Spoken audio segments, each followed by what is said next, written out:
discarded the phone. Oh, no. I think we just went live. Hello. Hey, everybody, we're going to do a show. Why not? Might as well do it, right? Here we go.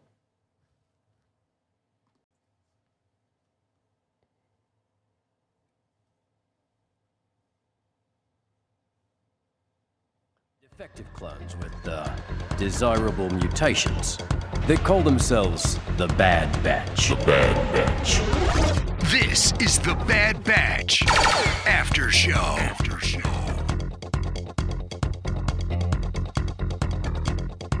Oh, yeah, we got a double batch for you here. We're cooking up a double batch of the Bad Batch this week. Rebel Force Radio and the Bad Batch After Show. Looking at 2 episodes, episode 7 and episode 8. Thank you all for being here. I know this time's a little bit different. Normally we stream this at 8 p.m. But I got a text from Mac. He goes, "Are you ready to start at 8?" And I said, "Yeah, why wouldn't I be ready to start? I'm always ready to start at 8. He's like, "Well, there's 2 episodes." I'm like, "Oh, yeah, there's 2 episodes." So he was kind enough to shift the production schedule as we go live here at 9 p.m. Eastern Time. Because we got 2 episodes to cover, and meaty episodes at that. Really meaty stuff. You know, we're coming off the back of 2 episodes that were could certainly be described as filler. We found a lot of enjoyment and stuff to talk about. We always do. But this is core mythology. This is really where it's at. And this is what Bad Batch, I think, does best, which is uncover and help us discover that gap between the clone army and the stormtrooper army, the conscripted troops. And I was really, really glad to get this. It may not have been everybody's cup of tea because there's very dialogue heavy in episode 7, a lot of action in episode 8. So I think they really played off each other really, really well. So I sure enjoyed it. Hope you enjoyed it as well. We're going to be taking your phone calls, monitoring the chat, and just having a great discussion about these 2 episodes. So they did go very well together. I know 2 things that go really well together. That's me and, of course, my good friend and yours from Chicago, Jimmy Mack. Hey, Jason. Hey, Star Wars fans. Here we are again to review yet another episode of Bad Batch. And one, if the late, great David Crosby were alive today and he saw this episode of the Bad Batch, I'm sure he would refer to these 2 episodes as delicious. And I thought they were as well. So there's a lot to unpack here from these 2 awesome episodes of Clone Wars. And some real meat on the bones this week, folks. I mean, we're talking big picture stuff. We're talking huge implications on the future of the Empire that we know pay off in certain ways. And it's really interesting to see how they get from point A to point B with phasing out the clone troopers and then bringing in enlisted men or recruitments as they build up their stormtrooper army. So we got a front row seat for it. And I think this is what we've been looking forward to the most out of the Clone Wars, with the promises that were laid in front of us in season 1. Uh-oh, you slipped. To see them. You slipped. You called it the Clone Wars. Oh, did I call it the Clone Wars? Bad Well, you know what? Batch, right? That's fine. You know what? There were so many callbacks to the Clone Wars in this episode, from characters resurfacing that we haven't seen since Clone Wars wrapped up to sets. We even revisit some locations that were made famous in the Clone Wars, and also some just all in all great animation stuff that I think even rivals the feature films. The establishing shots of the Senate Rotunda, to me, looked as good, if not better, than stuff we saw in the prequels. Oh man, it really did. I thought that there were so many things that showed up in this episode where you go, okay, wait a minute, this looks just like what I remember it in the prequels. And, you know, as you mentioned, the Senate Rotunda, what's going on inside the Senate chamber, the Coruscant skylines, whether it be at nighttime or, in the day. It really, really was exceptionally well done. And it just transports you back to that era. So if you're if you are or consider yourself a Clone Wars era Star Wars fan, I mean, this show is really, really for you. So I hope that those of you who identify as such are taking advantage of it. So let's give you the tale of the tape. We've got these 2 episodes we're looking at. We're talking about the Bad Batch After Show, Season 2, Episode 7 was the first episode that aired, Clone Conspiracy. So get your tinfoil hats on. Isn't it funny how some of these conspiracy theories turn out to be true? Directed by Nathaniel Villanueva and written by Ezra Nachman. That's a name that seems new to me. I'm not an expert, but I do say these names a lot on the air, and that's one that I don't remember rolling off the tongue. Followed by Season 2, Episode 8, Truth and Consequences, directed by longtime stalwart there for Clone Wars and Bad Batch, Stuart Lee, and written by, here's a new name, at least I feel like is a new name, is Damani Johnson. That's a name I also don't recall hearing very often. No. So, and of course, the great score by Kevin Kiner, original air date, February 8th, 2023, these 2 episodes. And, so, Jim, right off the bat, the thing that we hear about is Rampart's lies. That's what they're talking about. That's what the clones are discussing. We meet, what is it, Clip and Cup and, no, what are their names? It's, Slip and Cade. Yeah. Slip and Cade. We meet these guys. They're hanging out at a bar. You know what occurred to me? Because we see some clones with facial hair, and I'm wondering, like, why didn't they use facial hair more often to distinguish the clones from each other? It was always their hair, so like a mohawk or on the sides. But now I'm seeing them. I guess it wasn't regulation during the Clone Wars. Right. Okay, exactly. You got it. Typically in military service, facial hair is verboten and not allowed. So yeah, it's too individual. But these clones, to me, I mean, you never see them fully in armor. They're wearing this interesting new casual wear that I've never seen clones wear, with the cap. Yeah. The blue cap. That seems to be preferred amongst clones. They all go shopping at the same TJ Maxx or wherever they go in space. But I don't ever recall seeing them in casual wear like that before. No, it's kind of a derivative of the officers' uniforms. A little bit, yep. That we see with Imperial officers. But no, it's a good question, because are these guys, I guess they're not officially decommissioned. Right. So they're, I guess they're on reserve. They're not on active duty. They could be called up. So they got to stick around the base. I mean, we've got a lot of military listeners at the Rebel Force Radio audience, so we'd love to hear from you. So if you're within the sound of our voices and you want to call us up later or comment in the chat, just how much of this kind of situation that you see the clones in is that sort of mirrored in our real life military situations with their status, being commissioned, being decommissioned, and all this stuff. I just thought it was really interesting. But you're right. They're even in their off-duty time, they're still clones. They look alike, they dress alike, they sound alike, and as the song goes. But this casual uniform they're wearing also reminds me of what the security guys on Morlana were wearing in Andor.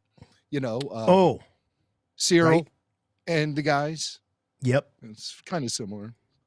I mean, it's definitely a, it literally is a uniform. But what they're debating, Jim, is what happened on Kamino. Kamino was not just destroyed by Rampart, but the orders were carried out by the clones. It was their home world. It was the home, and some of them, after the fact, are having a lot of remorse. And it wasn't that long ago on a recent episode where they talked about the disappearing clones. Remember, we were talking about that. I think it was wasn't it? It was one of the clones was talking to Crosshair, saying, "Don't you notice? Haven't you noticed this? Clones disappearing, blah, blah, blah." Mm-hmm. And what I think, are coming to learn in this episode is that a number of them are disappearing because of likely because of what they know, with maybe not even just Camino, but the Empire wiping out all these systems all over the place. And with these cover stories, like in the case of Camino, it was a storm. That's a hell of a storm to destroy an entire system, an entire planet. But what's interesting here, Jim, is how these clones are having sort of this moral dilemma after the fact. So it seems like it's sort of the clone way to just follow orders blindly immediately and then have this remorse, kind of like what we saw with the Jedi and Order 66, how some of them started to come around, but the majority of them go with it right away. And then, of course, Palpatine uses that against them later at the end of the second episode. Yes, the shades of remorse that we have maybe even seen here in the real world. You know, if you look back at some of those soldiers who got sent to Vietnam, and some of the things they did were horrific, and they had to deal with the guilty baggage that came along with it. So that's sort of the vibe I was getting from that. Yeah. You know, this episode gave off lots of vibes that really did connect to some pretty heavy real world situations and controversies and debates. And it worked, though. I mean, it worked across the board 100% as far as I'm concerned. These are big picture things going on in the early days of the Empire, which I think it's really interesting to see all the mechanics and foundations of everything that we come to know in the original trilogy. You know, the origin of the Empire. Yeah. Well, there is something really isn't a story. It Sorry, really wasn't a story the prequels had time to tell. You know, outside of the actual birth of the Empire, we don't get to see the actual origin of the Empire. You know, how it came to be what it is by the time, how it evolves by the time we catch up with the story in the original trilogy. Well, and this is a great great venue to tell this story. You know, I picked up on, something that I think was kind of a smaller detail, but it's easy. I think as some fans, it's easy to sort of compartmentalize the eras of Star Wars. You got the Clone Wars era, you got the Imperial era, and you're right. Well, that connective tissue is interesting because you've got the one senator talking about how, he feels unsafe. There's insurgents, they feel vulnerable. There's insurgents popping up. And so we know now, we, the audience, know that these insurgents are rebels, but it wasn't that long ago, a span of a few months ago, that the insurgents were the separatists. And so there's this whole sort of bait and switch of good guy and bad guy that it's sometimes hard to sort of keep in mind because today's bad guys were yesterday's good guys and all of that. So Palpatine just continues to be able to use this is really pretty brilliant plan when you think about it. I mean, you deconstruct this whole thing. He's able to use the unfolding circumstances time and time again to create more of a totalitarian state and, keep the citizens feeling safer, but certainly less free. He's always several steps ahead and has contingency plans for everything. Yeah. He was ready for all of the events that unfolded in this episode. And I think this story represents Palpatine, the puppet master, at his finest in a way that we haven't really seen outside of the prequel trilogy of films. He's always manipulating the situations. But a lot of times when we deal with him outside of the films, it's more of a one-on-one kind of thing. But he's pulling the wool over everyone. He's pulling it over everyone's eyes. And the dominoes fall exactly the way he wants them to. So despite the clones winning by, getting the information on Rampart and then presenting it in the Senate, they discovered they really lost and destroyed the thing that was most important to them, Right. which is their brotherhood, you know? Yeah, so here you got this guy, this Rampart, who's been, we know, has been hand chosen by Tarkin to work with Palpatine and Masamita to get this legislation through. He's the poster child. He's the face of this recruitment bill, the defense recruitment bill. So here's the guy. He's the face of this thing.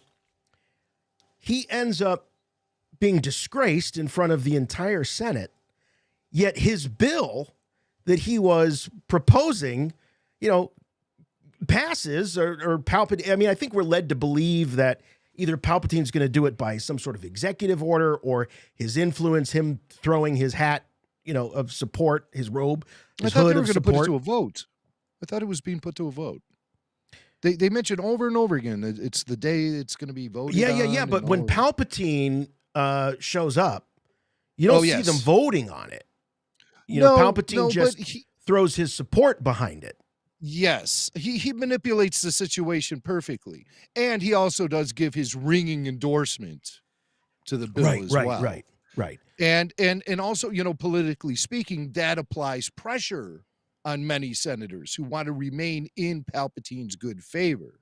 Mm-hmm. And many senators are beginning to realize it's in their best interests to remain in Palpatine's best favor. So when he snaps, they jump. Yes. Yeah. And I guess we could probably throw in maybe a little dark side manipulation, a little bit of mind control, a little bit of there's some of that. That's fair. Think he would, he was certainly using that, I think, throughout the prequels, and we're led to believe that, the shroud of the dark side and things like that. He's growing stronger as the balance of the Force is tipped to the dark side. So he is considerably stronger in the Force than he was at the end of Revenge of the Sith. And I think he uses his time away from the Senate and away from all those proceedings and stuff to, I always picture him like hovered over a cauldron, doing whatever he can to make himself more Sithy. And hey, what was that? And then he's able. You got a lisp all of a sudden? More Sithy. And why is everybody typing Sheev in the chat? I think they want. They know that his first name drives that triggers crazy, and it's a triggering thing for Mac. Yeah. Sheev. There's another one out there too. I saw today. Lando Calrissian's full name, Landonis Balthazar Calrissian or something. Like Landonis. Landonis. Oh man. I'm like, geez, George Lucas is spinning in his grave. I'd like to punch whoever wrote that in the Landonis. Okay, so let's get back to the Bad Batch. Balthazar. Getting violent here all of a sudden. Relax. We're talking Bad Batch. We're chilling. But it is really fun to see how Palpatine can even. I guess here's a question: did he really rip victory from the jaws of defeat, or was this his plan all along? I mean, Rex seems to think that this was his plan all along, that Palpatine wanted them to discover this, get this information. If that's the case, if Palpatine really wanted them to find all that, then he would have had to have seeded the info with someone. He would have had to have seeded it with Slip or Slop or Cup or whatever his name is that leaked it to Chuchi. Right. No, he wanted the proceedings to go along the way that they're supposed to, by the book. Mm-hmm. And he had confidence in Rampart to be able to pull it off. But the whole Camino controversy arose. And so Palpatine got wind of that and he started thinking, well, how can I make this work in my favor? So he went to the cauldron and was looking at it. And the cauldron told him, you got to twist it around, make it look like Rampart was acting rogue that he was out to satisfy some agenda he had against the Kaminoans. Perfect. Let's run with that. Yeah. And I always wonder though, how much is Masamita on board with this? Does Palpatine tell him this stuff ahead of time, or does he just throw it out there and Masamita's like, yeah, perfect? Because Mas knows a lot. Mas does know a lot, and I think that's a good question, and that'd be a interesting relationship to explore, though I'm sure it's been ruined in comic books. But I would love to see it play out in an animated series or something, because for all we know, Moss is not force sensitive. He doesn't, that's not his thing. He's a bureaucrat, and politicians need bureaucrats. Even if you're an outsider politician, you need somebody from the inside to kind of tell you how it's done. And I kind of feel like that's Masamita. He's a swamp creature, and Masamita is there to help Palpatine navigate what he needs to in an official capacity beyond well, all he's his proxy. Right. Essentially, yeah, when it comes to yes, you certainly get the sense that Masamita is a familiar figure, but when Palpatine shows up at the end, it's like, holy crap, we never see this. He's showing up. Yeah. It's like when the Rick and Morty writer would finally go to work and show up in the writer's room, and they were like, holy crap. I'm sorry. I was reading all about the Rick and Morty controversy right before we started the show. Say it ain't so. Rick and Morty has got a controversy going on. Oh my God, you don't know about that? No, I haven't been paying attention. Smokes, yeah. It's hit the fan for Rick and Morty, but that's a different type of animation. You guys can go and look that up on my. Sorry, I was saying goodnight to Parker, and he was squealing. I thought that was Morty. But yeah, so I mean, I don't know much about that, but apparently this guy he's been slapped with some pretty hideous charges, and now a bunch of stories are being told about him being a bad guy at the workplace, and then they started talking about how he never showed up for work, like after season 2 of Rick and Morty. So he was a bad guy during season 1, and then season 2 he's just stopped showing up. He just stopped showing up, and wouldn't that be what you'd want though? I mean, if he, God, I love it when the office a-hole doesn't show up for work that day. He was voicing his characters from his home studio. Oh. And they said when the days he did show up though, and he wouldn't go into the writer's room, he would send a remote control car into the writer's room with a microphone attached to it. All right, so he's an eccentric. So they'd be sitting around in the writer's room knocking out episodes of Rick and Morty, and they hadn't seen this guy in months, and all of a sudden the remote control car comes rolling in, and they're like, "Oh crap, he's here!" But it's a remote control car with a microphone. So listen. That's amazing. This is not a tangent. This is not a tangent, because this is exactly how Palpatine ran his empire. All right, is he going to have a little RC car that's going to, like a mouse droid is going to scuttle in the office? Well, he's got probe droids and Masamita. So right. There you go. He has everything he needs. That was not a tangent. No, there's always a point. There's always a point to this stuff. I want that on my gravestone. It was not a tangent. That's all I want. Those will be my final words. Jimmy Mack, year. This was not a tangent. It was not a tangent. I won't be buried underground, though. I will become a Force ghost and continue to host RFR. Yeah. My family's instructed just to leave me out until I disappear. Because I told her, I'm like, it'll happen. It might take a while. I'm working all that stuff out. You got to give me time. So leave me out. Leave me out till I disappear, because the stench. You don't want to inconvenience. Right. I mean, even Jedi tend to rot. This was a line that Bail Organa said that I was questioning a little bit. As they were talking about the defense recruitment bill, he says that shifting to a military of citizens swearing loyalty is against the Senate principles. And I sort of questioned that, because I'm like, well, isn't that any military that serves a state, a nation?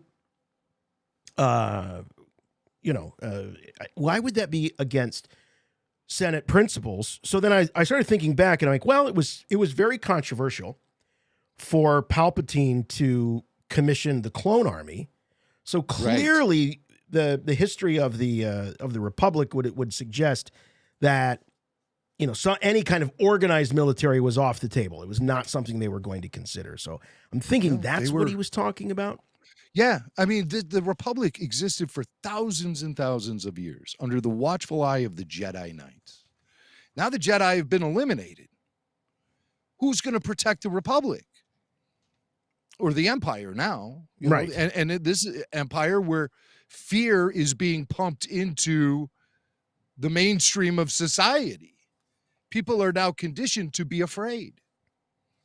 And Palpatine uses that to manipulate the situations all the time. That's right. There's so much fear.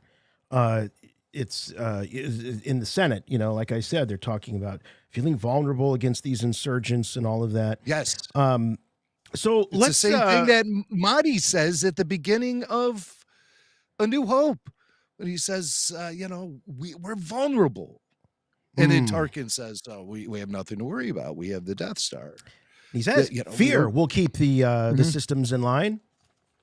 Just fear of this battle station. But I mean, Mahdi is in the battle station and he's afraid. So like fear is very contagious. Yes. Oh yeah. Yeah. It's a psychological pathogen. That's for sure. Let's talk a little bit about Chuchi.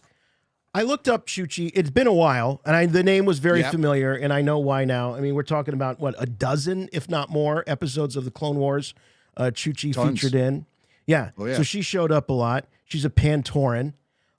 She was there for the Zillo Beast. She was also there. I remember her from, I forget the episode names, but when those senators were being held hostage by Cad Bane, and Anakin was unconscious, and Padme was there.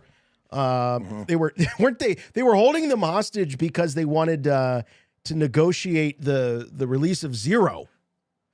Yeah. It all comes back to Zero. Yes, it does. Save me for the season finale. You heard it.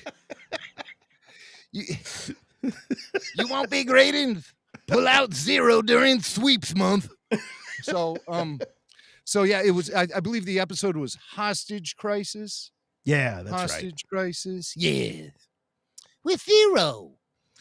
and we had Chooch, and I think that was the introduction of Cad Bane. I think that was the very first time we ever saw Cad Bane. Was that Hostage Crisis? Yeah, I think so. Yeah. I think so. Now the introduction of Ryo Chuchi, who I believe was named after Star Wars concept artist Ryan Church. I believe that her name is a tribute to him. Mm-hmm. She was introduced in season 1 of the Clone Wars when the Pluto. What's her Pantora system? I get it confused with those other blue people in that big right with the Navi right now. Yeah. I was afraid that's why I sort of stuttered, is because I was afraid I was going to slip up and end up in Avatar territory. It's easy to do when you're talking about the Pantorans. Yeah, but so they were having a civil war with the Tals, who they share the system with. The Tals, which is that big furry guy with the 4 eyes and the big tooth in the Mos Eisley Cantina. Yep. Yeah, Muff Tack, if you will, Jason. Yes. Muff Tack. Yes. When is he going to get his spin-off? Muff Tack, a Star Wars story. Well, I think they're going to do Muff Tack and Cabe. It's going to be like a sort of a buddy show, like right. road trips and things like that. The adventures. So you met them in the Mos Eisley. You met them in the Mos Eisley Cantina. Now they're cops and they're on the patrol. Mos Eisley Blue, coming to ABC. With Muff Tack and Cabe. Somebody's listening. You can run with that. I won't demand any royalties. I'd just be happy to see it be made. Yeah. Muff Tack and Cabe. I just want to make it happen. Buddy show. I don't care who gets the credit. Just want to see Muff it Tack happen. becomes the Sipowicz of the new millennium. Okay. So Chuchi, Chuchi takes up a cause, and her cause is the clones. She's raising the question in the Senate saying, look, you want to pay for this new army, but you're not taking care of the old army. They're aging. This was also, I think, one of the first times, Jim, where they actually make an issue out of the accelerated aging of the clones. Yes. Out loud. I Something think we've you're been right. talking about it on the after shows. But they talk about the accelerated aging. And so she makes it her mission that she's going to provide them representation in the Senate. And of course, this is a problem for Rampart, because if someone's within the Senate making the clones a sympathetic group, well, that works against him and his desire to just kind of put them all out to pasture. So an empathetic Senate would certainly prioritize taking care of these clones before bringing in new troops. So he's got to get rid of that. But it's cool to see Chuchi. I'm glad they chose her rather than just creating some other random senator. She has history with Mon Mothma. She has history with Padme. They were contemporaries there in the Senate of similar age. I think Pantora is also one of those systems where the younglings tend to go into politics as opposed to the. We should try that. If you're tired of like 80-year-olds running the world, maybe we should try that. I look at my daughter and my son. I'm like, they do as good a job. I mean, what could be worse? They couldn't do any worse. That's Right. for sure. Right. But these senators, there are a few senators from Clone Wars in this episode. And there's another senator though, who is from Rogue One. Did you catch her? Oh man, I probably didn't. I recognized her right away. I had to look her up and everything, so I have this book, and her name is Senator Pamlo. She's in here. This is the. See her right there? Yes. See her right there? Okay, there she is. That's Senator they did a wonderful Pamlo. job of creating an animated version of her. Okay. They even gave her the necklace thing. Yeah. And so she gets represented in this show, and she is from the planet Terrace, and she is seen in Rogue One when they're having the debate about the Death Star on Yavin Base in the war room, and they're all standing around debating what their next move should be, and she's among the senators that are there. So I think this is her animated debut. Yep. And they even went so far to bring back the same actress to voice the senator. The same actress from the film. Sharon Duncan Brewster played Senator Pamlo in Rogue One. And when I saw her show up. So there she is. Love you too. Oh, wow, the daughter making a cameo tonight. She never tells me. That's rare. The one is on camera, then the other one has to. Right. That's how it goes. That's right. I knew, when I saw her show up, I'm like, I should pay attention to this and I should get a screen capture. And I didn't.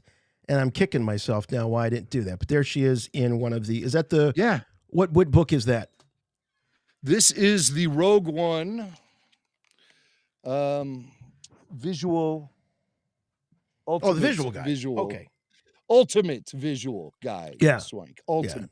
Yeah. It's no run-of-the-mill visual guide. So the thing she wears around her neck is a Teresian amulet of the Rob. Rob. Who's Rob? Rob.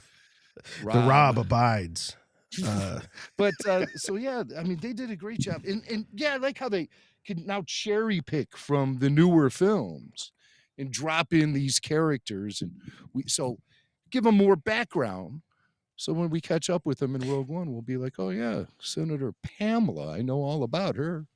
Yeah, I loved that in this episode 7, and I know it was light on the action, but I feel like we've had a lot of action in the last couple of episodes.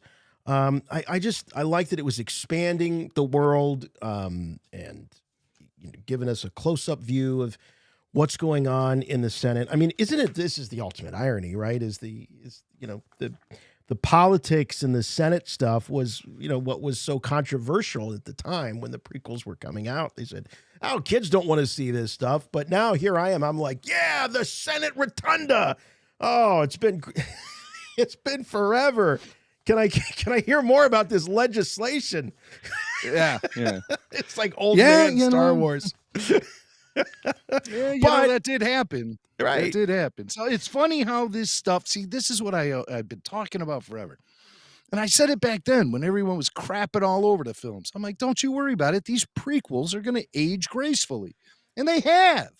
I mean, we have such a nostalgic connection to them now. We're cheering Senate Rotunda scenes, which were so just like, people just didn't know what to make of them when they appeared in the Phantom Menace, for sure. And I remember The Simpsons even did a bit about him where Bart was dying to see action happen. And an Imperial Walker crushes through the walls of the Senate Rotunda. And Bart starts cheering, yeah, finally, something's going to happen. And the Walker sits down, puts on glasses, and joins the debate. I remember that. It wasn't that, what was the name of the franchise there in The Simpsons, like Space Wars or something like that? And something like that. And comic book guy is like, worst ever. I will only see it 300 more times today. We know that Masamita knows the truth about what happened at Camino. So they're all in on this, and that's revealed pretty early on that, and he's threatening Rampart, talking about, we can't have any more surprises. We got this Chuchi now going around and being an advocate for the clones. We can't have this, any more of these distractions. We've got a little bit of time. We got to get this legislation through, and it's clear that to Rampart, this goes all the way up to Palpatine. He's doing Palpatine's bidding, et cetera, et cetera. So, I mean, they're all, very, very corrupt here. And something else that we learned too, Jim, is that the Kaminoans, I guess we might have assumed this, but the majority of them are gone in the galaxy. The attack on Kamino left, very few of them left. So they're an endangered species, and that comes up later with Halle Burton, another throwback to the Clone Wars. For sure. This is all just a lot more fallout from the destruction of Camino than I thought we'd get. A lot of times things happen and it's just like, well, that's the end of Camino, and let's move on and see what other atrocities the Empire is going to commit. But this one actually has a lot of, there's fallout. And so this is the stuff me and David Crosby, we consider this to be delicious. We love the fallout. We're not, ever since, you uncovered to Rebel Force radio listeners, what a fan of Star Wars David Crosby was. There's not a day goes by we're not going to see new Star Wars and go, God, what would Cross think about this? Cross would have loved that. Yeah. I don't see him watching Bad Batch. I don't know if animation was his thing. Yeah, there didn't seem to be any tweets about the Bad Batch, but he might have been a Clone Wars guy. He might have come around to the Clone Wars. Big Ahsoka fan. Yeah, R.I.P. Cross. R.I.P. Cross. We do want to get to your calls. We definitely want to get to your calls. So make sure you write down this number, 708-866-1737. That is the number to call. We're working our way through these episodes, setting the table for you. Please give us a call. And if you've got something you'd like to add to the conversation, could be about these episodes, could be about something that happened last week, a couple weeks ago. It doesn't matter. If it is Bad Batch, we want to hear from you. Also, we're checking out, oh boy, I just happened to look at the Super Chats here. Look who found his way back into the Super Chats this week, folks. Me. I'm super chatting. Oh. I'm super chatting my own show thanks to my son. I'm spending my college fund. Let's go, says Parker.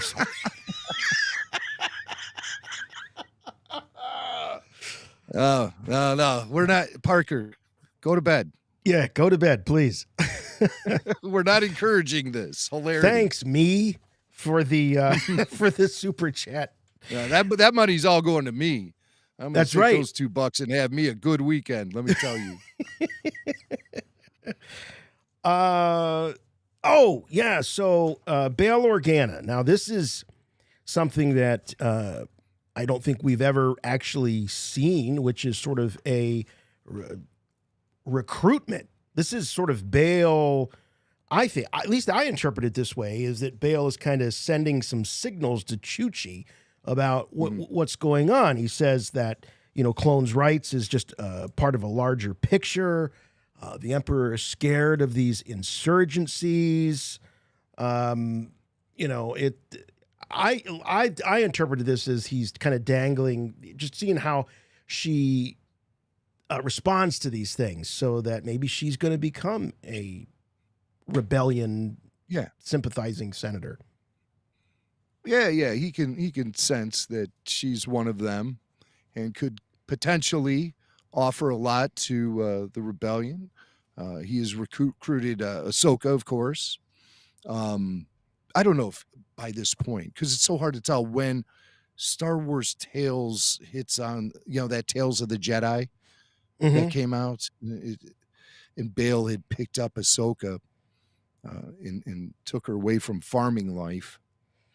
Right. Like, when does that happen in relation to what's happening here on the Bad Batch? That's sort of a fuzzy picture to me, but yeah, that's what he's doing. He's going out there, he's working the cause. I predict we'll see Bail Organa in season 2 of Andor, but I predicted we'd see him in season 1 of Andor, and he was nowhere to be found. I think Andor will become more attached to the bigger picture of Star Wars and the fight against the Empire in season 2, and not be just so focused on Cassian as the individual. Well, I have a theory about Bail a little bit. What's that?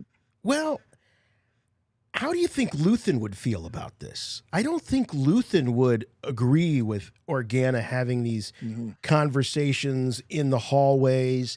He does take a big risk showing up to Kenobi, in Kenobi, showing up in person, first reaching out via, communication and then later showing up in person. So it seems to me that maybe Bail is a little more loosey-goosey with this spy and espionage stuff than Mon Mothma and Luthen are. So, well, he's not really making it very clear as to what he's looking for from Ryo. I think he's just nudging her maybe a little bit right now. Definitely feeling her out to see where her loyalties are. Yeah. That, and maybe providing a little encouragement. You keep doing what you're doing because you're not alone in all of this. Right. Moral support. So I think it's more of a political kind of thing that's going on right now, as opposed to drafting her into the rebellion against the Empire and, into the militia. I think that this is more within the realm of politics and influence and suggestion and all of those things politicians do to get one another to do what they want them to do. Yeah. Now we know so much about Bail. It's kind of easy to assume that he's doing more than he actually is at this point. Is he even connected with Luthen at this point? Has Mon Mothma made the connection with Luthen? Now we know Mon and Bail see eye to eye on full on resisting the Empire and Palpatine's growing power. If the deleted scenes from Revenge of the Sith are to be taken into account, which I think, why not? They kind of, there's nothing disputing that stuff. And so I think by this point, they're both, they're working within the political realm. Now, I think it's Mon who steps outside of politics when she starts connecting with Luthen. Yeah. then that becomes something different. Right. And people in the And chat so- are pointing out, to remind us, it's a good reminder that this is really in the infancy of the Empire, so, and Jim, you were just saying, we don't know that, Luthen's even a factor at this point, what's going on. And yes, I would assume that within the early days of this, that politicians like Bail Organa and Mon Mothma are going to try to find a diplomatic solution to this. Somehow they're going to use the power of the mighty Senate and to bring democracy back. And it's going to be a guy like Luthen, Saw Gerrera to go, yeah, diplomacy's not going to work here. We're going to have to get dirty and play by their rules. I really, as we're talking about this, I really want to see more about how Luthen got involved in all of this. So bring on the Luthen miniseries. We need to know what motivates Luthen. Why does he hate the Empire so much? Why is he willing to give up his whole life to fight the Empire? Something must have happened to him personally. Yeah. It's not just because he's a bleeding heart. This is personal. His whole life was affected by this Empire thing. What happened? And then when does he make contact with Mon Mothma? Now, we know Andor happens. The events we see in season 1 happened 5 years prior to the events of A New Hope. So I don't even think Luthen he's not even on the radar at this point. Right. He's still living his civilian life, probably running his shop, if the shop isn't 100% totally a front, which, it's probably his legitimate lifestyle and occupation running that shop, right? Yeah. But he uses it as a base of operations for his rebellious activity. Right.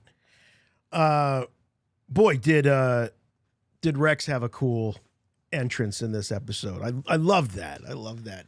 Fist pump. Rex! Yeah, here comes Rex, and you just see, the cloak and the boots, and he peels back the hood, and it's Rex. But this guy right here, the assassin. Okay, so I have to confess, I had all kinds of theories about who this guy was. Earlier in season 7, when we see him and we just see the back of him, it's kind of hard. I've got an image up on the screen. I thought for sure that this was Crosshair. I thought this was Crosshair. Oh, yes. He was, who better to be an assassin sniper for Rampart than him? But it's not him, as it turns out. And I was a little disappointed. I thought, because they put him in this funky disguise that, maybe, it was gonna be a big reveal. Who's it gonna be? And it ended up just sort of being, a clone. But I wanted to bring up, like, is it really just a clone? Because he has this line that he says to Rex before he offs himself. And for you Bond fans, this reminded me of the driver in Dr. No, when he bites into the cigarette. Remember when he's driving in Jamaica? Also, we saw something like that.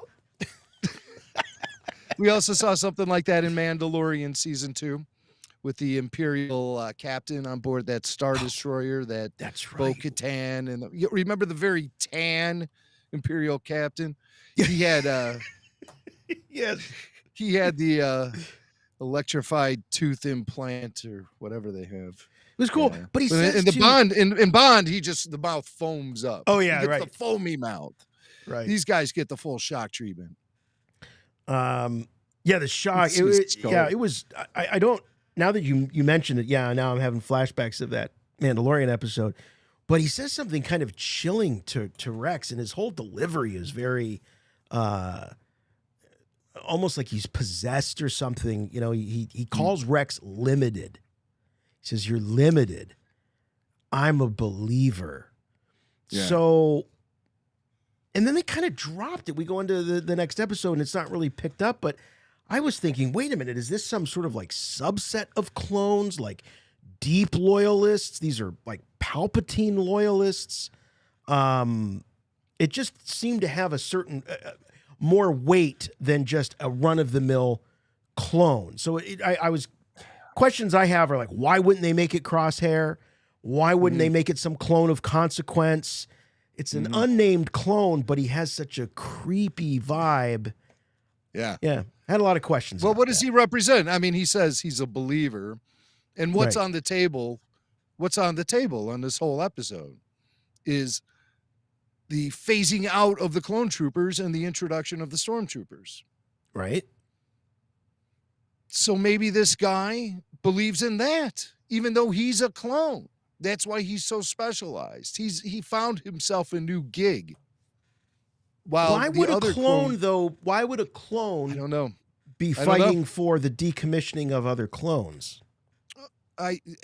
Jason, I can't tell you. Maybe because he feels like they'll cut into his business and all become assassin bounty hunters. Maybe. Another word. That's the thing that gives him his edge. That's his marketing plan. Is hey, I'm a former clone trooper. Let me go and hunt down your bounties or kill people. You can hire me. I'm a hired gun. But if a bunch of clone troopers are out of work, right? You're following me, Yeah. right? Then Yeah, they yeah, all yeah. might become assassin bounty hunters who use that as their marketing. This is preservation of his job, of his. Yes. I get you. Yes. I see this stuff happen in radio all the time. There's a lot of From a corollaries different perspective. between the radio business and decommissioning or decommissioned clones. Yeah, I This is suppose. But if you got some theories, we'd love to hear them. We should get to some super chats here. How about Carlos? Carlos jumping in. Spoke too soon about tuning in live. Work likes to pick up at the best of times. Chut, echo forever, a bad batcher. Oh, it seems like Carlos might have been trying to listen to the show while at the day job, and customers showed up or something. Yes. Customers. That's all right.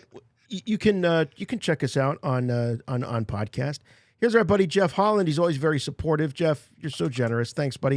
He says, love the double meaning when Chuchi told Omega, this is the Senate where the fate of the galaxy is decided. Little did she know the Palps v. Yoda fight took place there a few months before.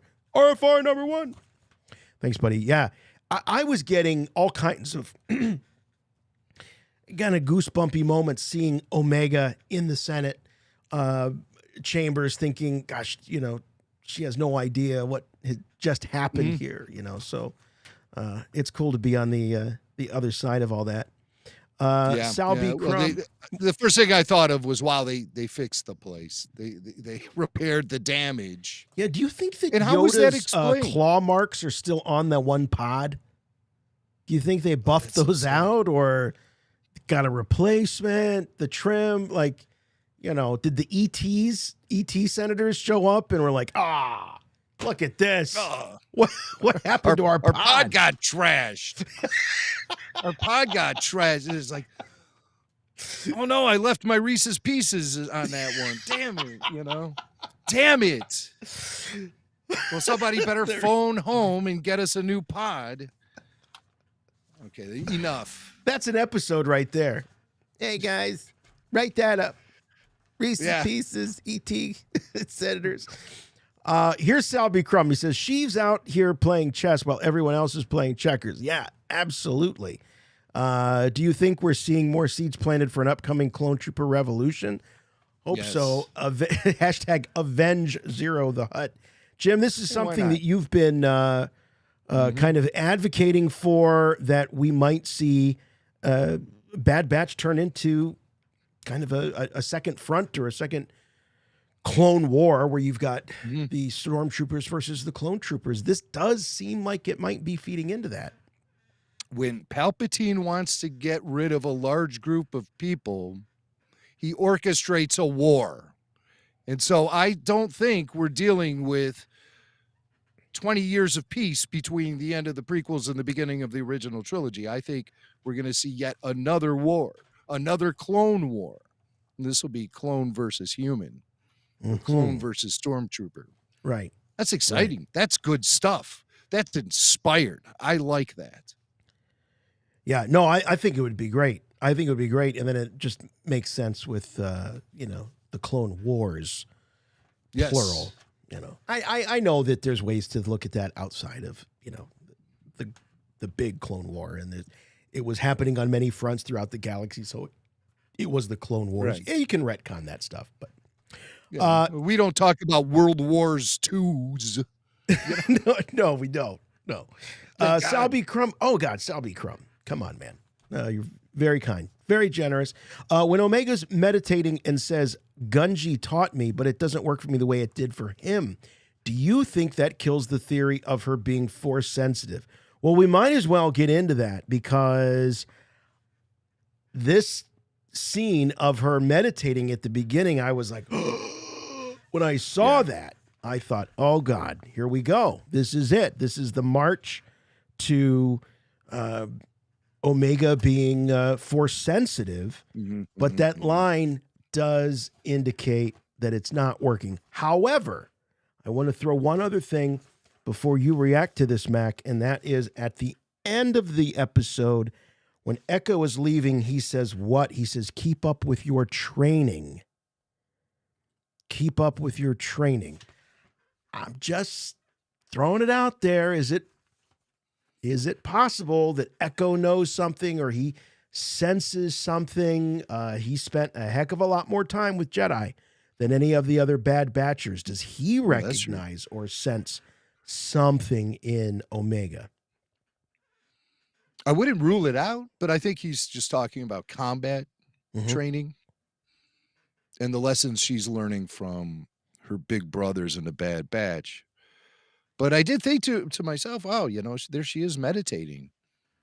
And is she connecting with the Force? But then she says it doesn't work for me. Right. And so you can look at it two different ways. I mean, yeah, it doesn't work for you because you're not a Jedi. Or maybe it wasn't necessarily a Jedi technique Gunji was teaching her. Maybe she can't do it because she's not a Wookiee. Remember, she was joining the Wookiees as they were all meditating at the trees and communicating with the trees. Was that working for her? I don't know. I don't, probably not. It's a good point. I still like to think of her as being force sensitive. And I would have loved it if she was sitting there meditating and they just, kind of just levitated a little bit and then went back down. That would have been cool. And then Wrecker goes in, what was that? Oh, no, you didn't see nothing. That was and nobody was going to believe Wrecker, of course. No one's going to, yeah, sure, Wreck. Yeah, oh yeah, I'm sure she was levitating. You're seeing things. Did you catch if you caught a glimpse of it? Gonky shows. I wrote it down. Have we heard her call him Gonky? Yes. We have heard her call him Gonky. Okay. Because I was looking at the subtitles and I'm like, oh my God, he's got a name. He's like Artui. Gonky. Wow. That was one of my favorite games, Gonky Kong, as a kid in the 80s. I loved that game. It's fantastic. Hey, Mario. It's me. Oh wow, we got a full switchboard here. The lines are lighting up. Couple more things here before we start taking your calls. Once again, that number 708-866-1737. Give us a call. We've got more super chats. Don't worry, we will get to them. Echo, of course, he leaves at the end, but he talks to Omega when she's meditating about solitude, that the meditation isn't something that he would like because he doesn't like solitude, and he had enough of that when he was essentially being held prisoner. He was kind of a zombie. They were mining his brain for what he knew. He was hooked up to all those machines and stuff. So he's not a guy that likes the solitude. And I was thinking about, well, okay, he doesn't have solitude with the Bad Batch. Clearly not. Wrecker's quite the talker. He's going on missions with them from Sid and all of that. But he definitely, there were seeds planted of this, Jim. If you recall, there was a conversation he had with Hunter about, we need to do more. We need to do more for our brothers. We need to be out there. We need to be, and so he finds this fulfillment in in going with Rex. This was a shocker. I did not expect to lose a member of the Bad Batch in this episode, season 2, episode 8. I couldn't believe it when he said that he was staying with Rex as they all left. It was a shocker. Yes, but oddly, we're still at the same exact number of members of Clone Force 99 that were there when we were first introduced to them. There were only 4 of them to begin with: Wrecker, Crosshair, Hunter, and Tech. And then there were 5, right, with the addition of Echo. And then there were 4 with the defection of Crosshair. Mm-hmm. And then there were 5 with the addition of Omega. Now they're back to 4 again with the subtraction of. It all works out, doesn't it, for them? Of Echo. So yeah, they're ready. They have enough players to go on the field. But I wasn't expecting it either. And it got me thinking about what's the longevity of this series? How long do you think the Bad Batch? What kind of shelf life are we dealing with this series? Could it be 2 seasons and done, like Star Wars Resistance was? Right. Or is there, like 3? Sometimes seems like the magic number. Mm-hmm. Star Wars Rebels did what, 4? Yeah, I could see the entire series wrapping up. But then they lose they miss the opportunity to promote it as the final chapter of the Bad Batch starting season. Yeah. So I don't mean to put it out there that this is the last season of the Bad Batch, but I was considering the longevity. I would not be surprised if 3 seasons and done. Yeah. I don't think it's and they'll move on to something else. Mm-hmm. I have to wonder if I wonder if Tales of the Jedi might actually be something that they do on a more regular basis. I think there's so many places they could go. Let's say, how many episodes do we have of Bad Batch? 12 this season? Or 16. 16. Yeah. 16. So you could do 4 episode arcs in Tales of the Jedi. There's so many Jedi you could do, and no one's saying that you would have to limit yourself to just the Jedi that we know through the Clone Wars. They could go back, they could go forward, and really do it in the spirit of an anthology series. And you can also fill in a lot of gaps, like the Dooku stuff, filled in a ton of gaps. And Ahsoka did as well. But so I wouldn't hate that. A test, maybe they were just dipping their toe in the water to see what the reaction would be to something like that. Any way that they can continue the Clone Wars vibe and formula, that works for me. Bad Batch is working for me, especially episodes like this. Like I said, lots of connections to the Clone Wars for me. That nightclub, 79 nightclub that they went to on Coruscant. How did you know it was called 79? Was there a sign or something? Did they mention the name? There's a sign that says 79. Oh, okay. And it, I always watch the episodes with that descriptive audio track, and sometimes that thing fills in some blanks. And that was seen in Clone Wars. I looked it up. I'm like, we've seen that before, and it was in Clone Wars season 6.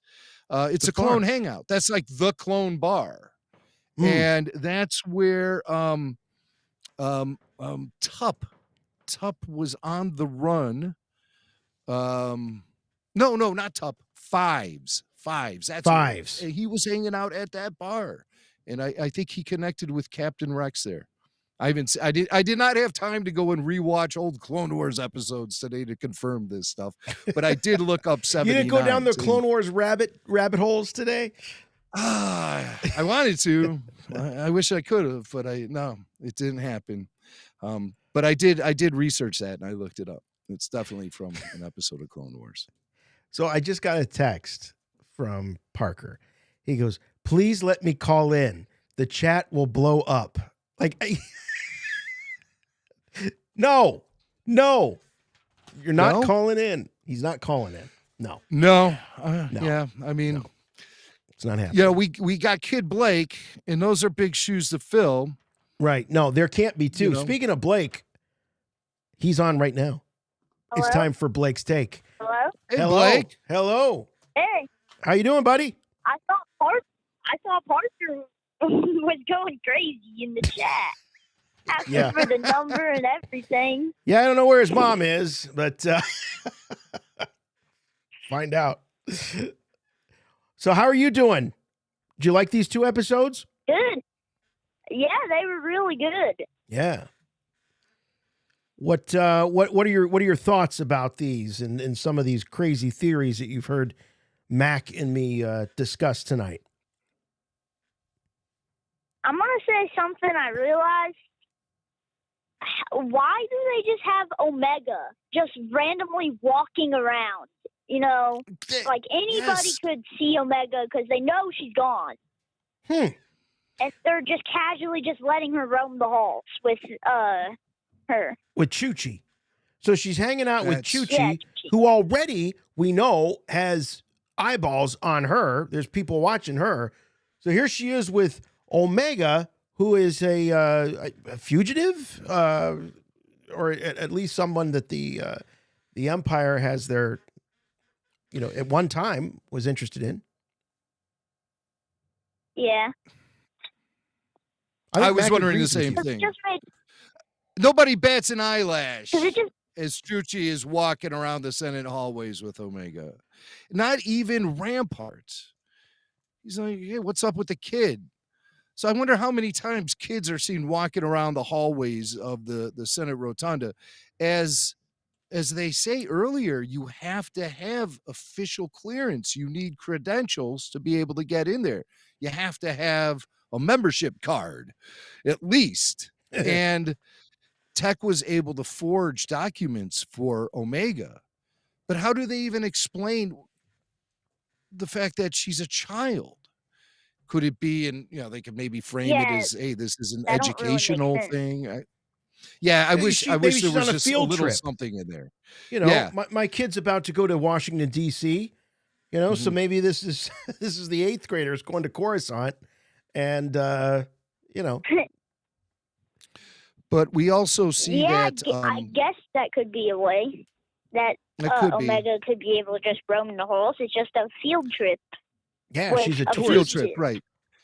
And I don't think she sticks out to other people as being a clone. I don't think just to the normal untrained eye, they look at her and say, oh, that's Yeah. a clone. I think she just gets away with just coming off as a normal kid in the Star Wars universe. How cool would that be, Blake, to be a kid in the Star Wars universe?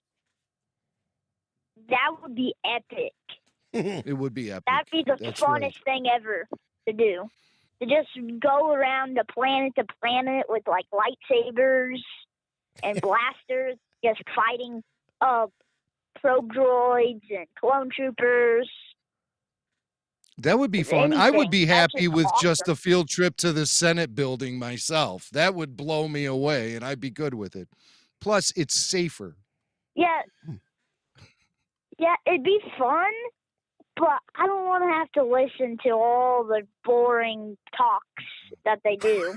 Oh yeah, you're gonna have those tour guides. They'll tell you about the year that the Yeah. building was made, and all that boring stuff. You want to know? You want to know the real me? I remember I had a great tour guide in 8th grade. We went to the Capitol building, and they pointed out the blood stains that are on the stairs for when a fight broke out between 2 congressmen. I think they were congressmen or senators, something. And one guy bloodied the other, and the marble staircase is still stained to this day. I don't think that's the kind wow. of stuff that you would hear on a That's just weird. No, it's true. It's true. So when everybody talks about how politics is so out of control these days, I'm like, well, they used to cane each other on the steps of the Capitol at one time. So at least we've moved. There is a stairwell at the Anaheim Convention Center. Swank, you and me, we spilled some blood there, if I recall correctly. Remember? It was a Yeah. Star Wars celebration. Yeah, I last year. believe so. Yeah, full on fist fight. Look All at right, the so two Blake, so these podcasters. episodes that we had here, we had a longer. Well, we had a little bit more exposition, a little more talking in episode 7, and then in 8 we had the big, more action as the Bad Batch was trying to retrieve the what were they calling them, the plant? Oh God, what were they trying to grab? What are you talking about? I'm sorry. The command logs. That's right. The command logs. Yes. Yeah, from the ship. From the ship. So which of the two was your favorite? What did you like the best? Probably the second one, where they're going to the ship to get the log and all that. Uh-huh. Because that was more action packed than the first one, but the first one was also pretty good too. Yeah, I thought they worked really, really great together. I think that it really was satisfying. I think if we were sitting here just talking about episode 7 in isolation, we might have been like, I don't know, it was a little slow. There was a lot of talking, all of this. But when you had 7 and 8 together, you had the big payoff. So I loved it. it. All right, buddy. Thanks for calling in. Always appreciate hearing from you. Any final words or final thoughts you wanted to leave us with? I'm just going to say, I keep on seeing the chat about there needs to be a Blake and Parker call where we all work right. together. All right. That's all I'm We'll organize the play date one of these days. And you know what we'll do? We'll meet at a common McDonald's, and the two of you can have some fun at Playland there. Thanks, buddy. All right. Appreciate it. Blake's Take, ladies and gentlemen. We love it. We love Blake. We love Blake's Take. We do have some more. We got some more super chats that we need to. We want to get to. Here's David. David says, "Love these episodes. Since we know Echo doesn't make it to Rebels era Star Wars, you think we'll see his demise in the Bad Batch? And who will Crosshair work for now?" Yeah, Rampart. Crosshair doesn't have a boss. All right, these are two very good questions, David. We got to take them one at a time. Relax. All right, we're going to take these one at a time. So will we see Echo's demise in the Bad Batch since he doesn't make it to the Rebels era? He doesn't make it into Rebels, the show, but we don't know that he makes it into the era. So his future is not necessarily known. Right. We're only, but he's not with Rex and Gregor and the other one when they are, sort of living out a little bit of retirement, and they're on that fishing that walker. Walker. It was like we're assuming they're just fishing, living on the golden years, having a good time, but they get called back into service. But there's no Echo there. There's no Echo. So, I mean, Echo, he's more machine now than man. Not so twisted, not so evil. So maybe he, hooked up with like a Westinghouse refrigerator or something, and they went off into the sunset. I don't know. Well, I like what? No, I like when we have a character whose fate is unknown, and because then there are stakes. We are left to imagine, and that's what made. Let's be honest, that's a big part of what made and continues to make Ahsoka Tano such a compelling character, because we don't know her fate at the end, and Star Wars, because of the nature of the way that it's told through previous chapters, episodes, moving around the timeline, we don't always get that. We oftentimes, like with Andor, we know what happens to Andor. It doesn't make it less compelling, but the stakes are a little bit lower in some ways.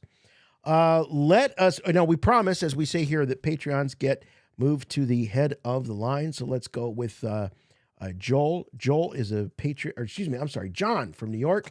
He's a Patreon supporter. Thank you so much, John. You're on live with Rebel Force Radio. Hello. Hey guys, Chut. How are you doing tonight? Chut. This is a great episode. It was 2 episodes, but holy butts. This had so much packed in it. I just want to mention that for the crowd that doesn't feel like they can want to or can get into a show like Andor, this show gave me Andor level vibes of intrigue and espionage, like just really kind of been like just really tapped into Andor a little bit. And that's kind of how I feel about it. The other thing I wanted to mention was I wanted to mention some of the voice actors that were in today's show.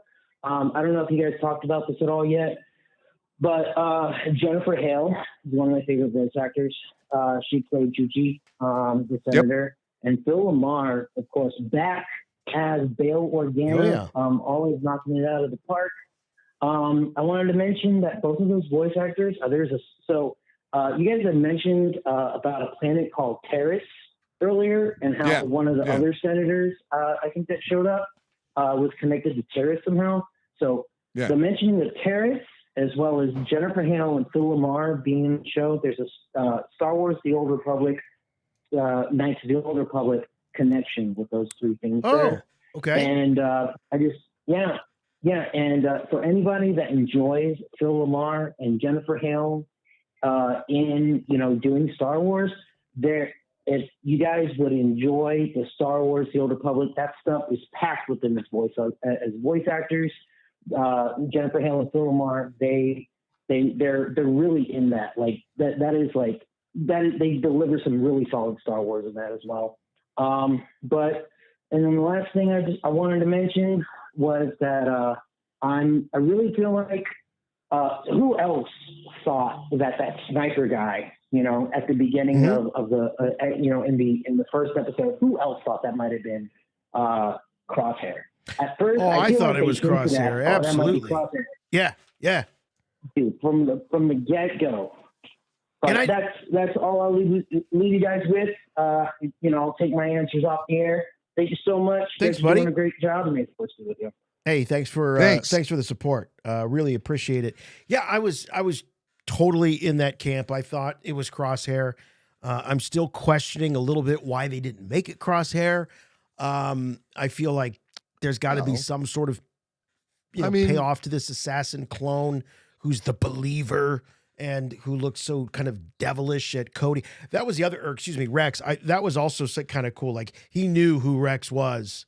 He's like, yeah, Captain Rex. Like, I know who you are, and you are limited, and I'm a believer. It was wild, but it would have worked really well if it was Crosshair also. I don't think so. Think so. Not after that episode, Solitary Clone.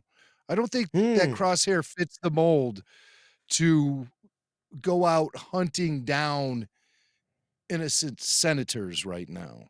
I don't think he fits that mold. I think his confidence has been shaken, and I think that guys like Rampart, his commanding officers, I think their confidence has been shaken in Rampart a little bit because he keeps letting the Bad Batch get away. And remember, he was sitting there on that platform on Camino by himself all that time. He probably did some soul searching. Because the Crosshair we get presented with in episode 3 of this season is vastly different than the guy from season 1. There are effects and repercussions of what went down in season 1. And we're seeing that through Crosshair. So I think then just to drop him into an episode in the middle of the season where he just is going out randomly to shoot an innocent senator and he's in disguise and stuff. That doesn't add up to me. That just doesn't add up. That's a really good point. What was that? What was that mask that guy, that assassin was wearing? It looked like the Gimp from Pulp Fiction. I got it right here. Yeah, here it is.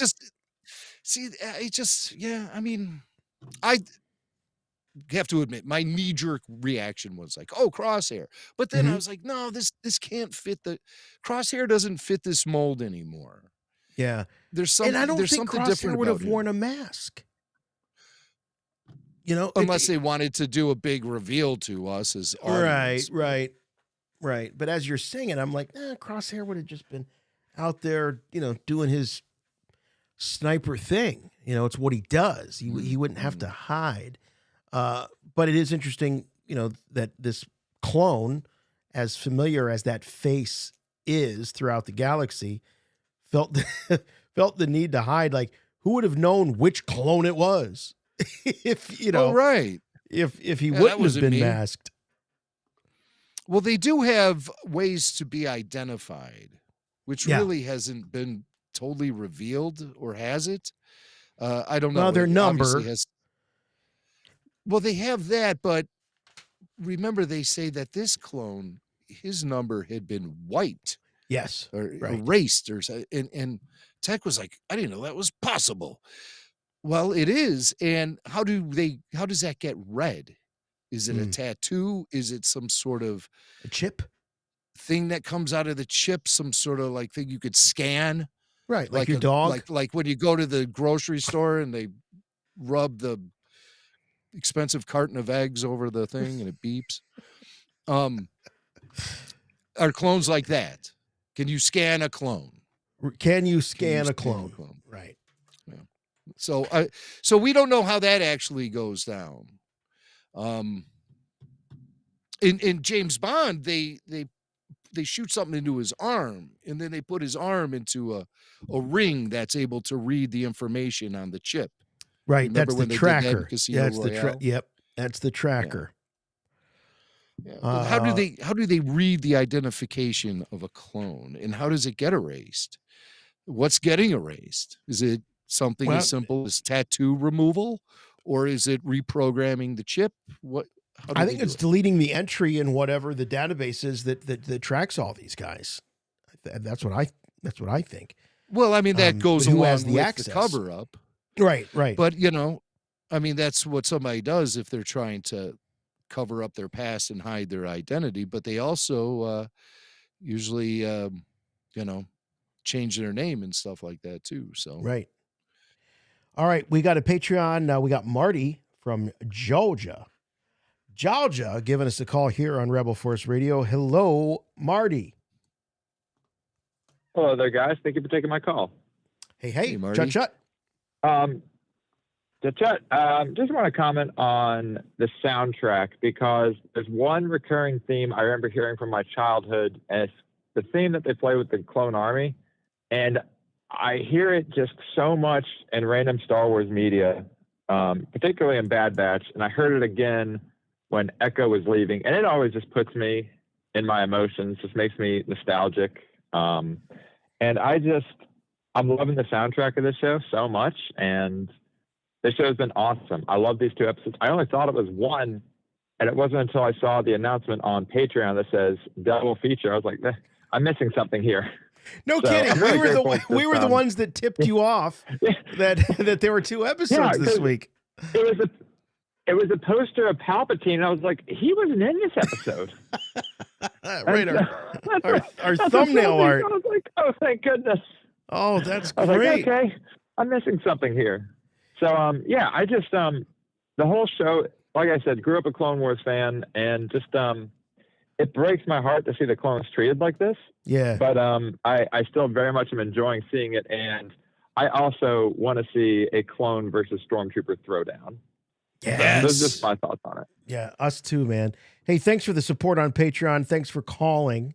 Appreciate hearing from you. And I mean, these clones. It's a tough thing to watch when you consider the fact that they're aging at an accelerated rate. Even that sort of speaks to a certain level of disposability in these guys, and they're human beings, and they have feelings, and they deal with all kinds of conflict of morality, and it is terrible what's going on with them. And it makes the shot of the clone trooper who is laying in the curb in Kenobi. Remember? Oh yeah, the right, the bum, the beggar. Yes. Well, I mean, he was, a guy, he was out of his luck, and he was Mhm. another veteran that was just kicked to the curb, literally. Yeah. And so Yeah. now to see the framework of that being presented to us in such a clear and concise fashion as these two episodes presented, it's like, wow, that made me think of that sad sack trooper who was Mhm. just sitting there out of, down on his luck. I think there was a empty bottle of Revnog sitting next to him. Right. Yeah, the cup. And I think Kenobi put a little something in the cup, right? Yeah, but it was just like a couple of mints. Don't you hate that? Yeah. Uh, That's you know, yeah, it's that like the old lady sounds that sick. gives you But pennies on trick or treat. my son is a musician, and he has a tip jar sometimes in front of the stage. And every Right. once in a while, he'll be cleaning that thing out, and he'll find like ketchup packets. People are just jags, Yeah, that's a good man. question. They really are.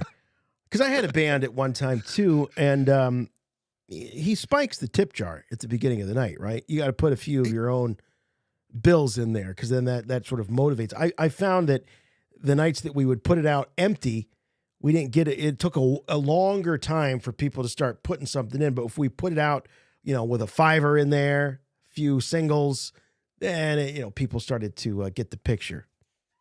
Does he spike it? Yeah, Yeah, got it. it's the mob mentality of it all. Just don't start off with some ketchup packets from McDonald's in there. That's not. What's It does wrong not with encourage people? any. What is Yeah, wrong with I just people? picture like some big baller walking out of there with his girl and trying to impress her. Oh, look, I'm leaving a tip, and it's ketchup packets. Hey, I'm really excited because I'm looking at the rundown of calls that we've got, and we've run out of Patreons, and they're all first-time callers. This is pretty exciting tonight. We got a great. lot of first-time callers, so let's check it out. We've got, let's start with Tanya from San Diego. Tanya, you're on live with Rebel Force Radio. Thanks for calling. Hi, guys. Thanks for taking my call. Yeah, of course. I'm super nervous, but I'll do my best. Don't be nervous. I've been a fan since 1977. Yep.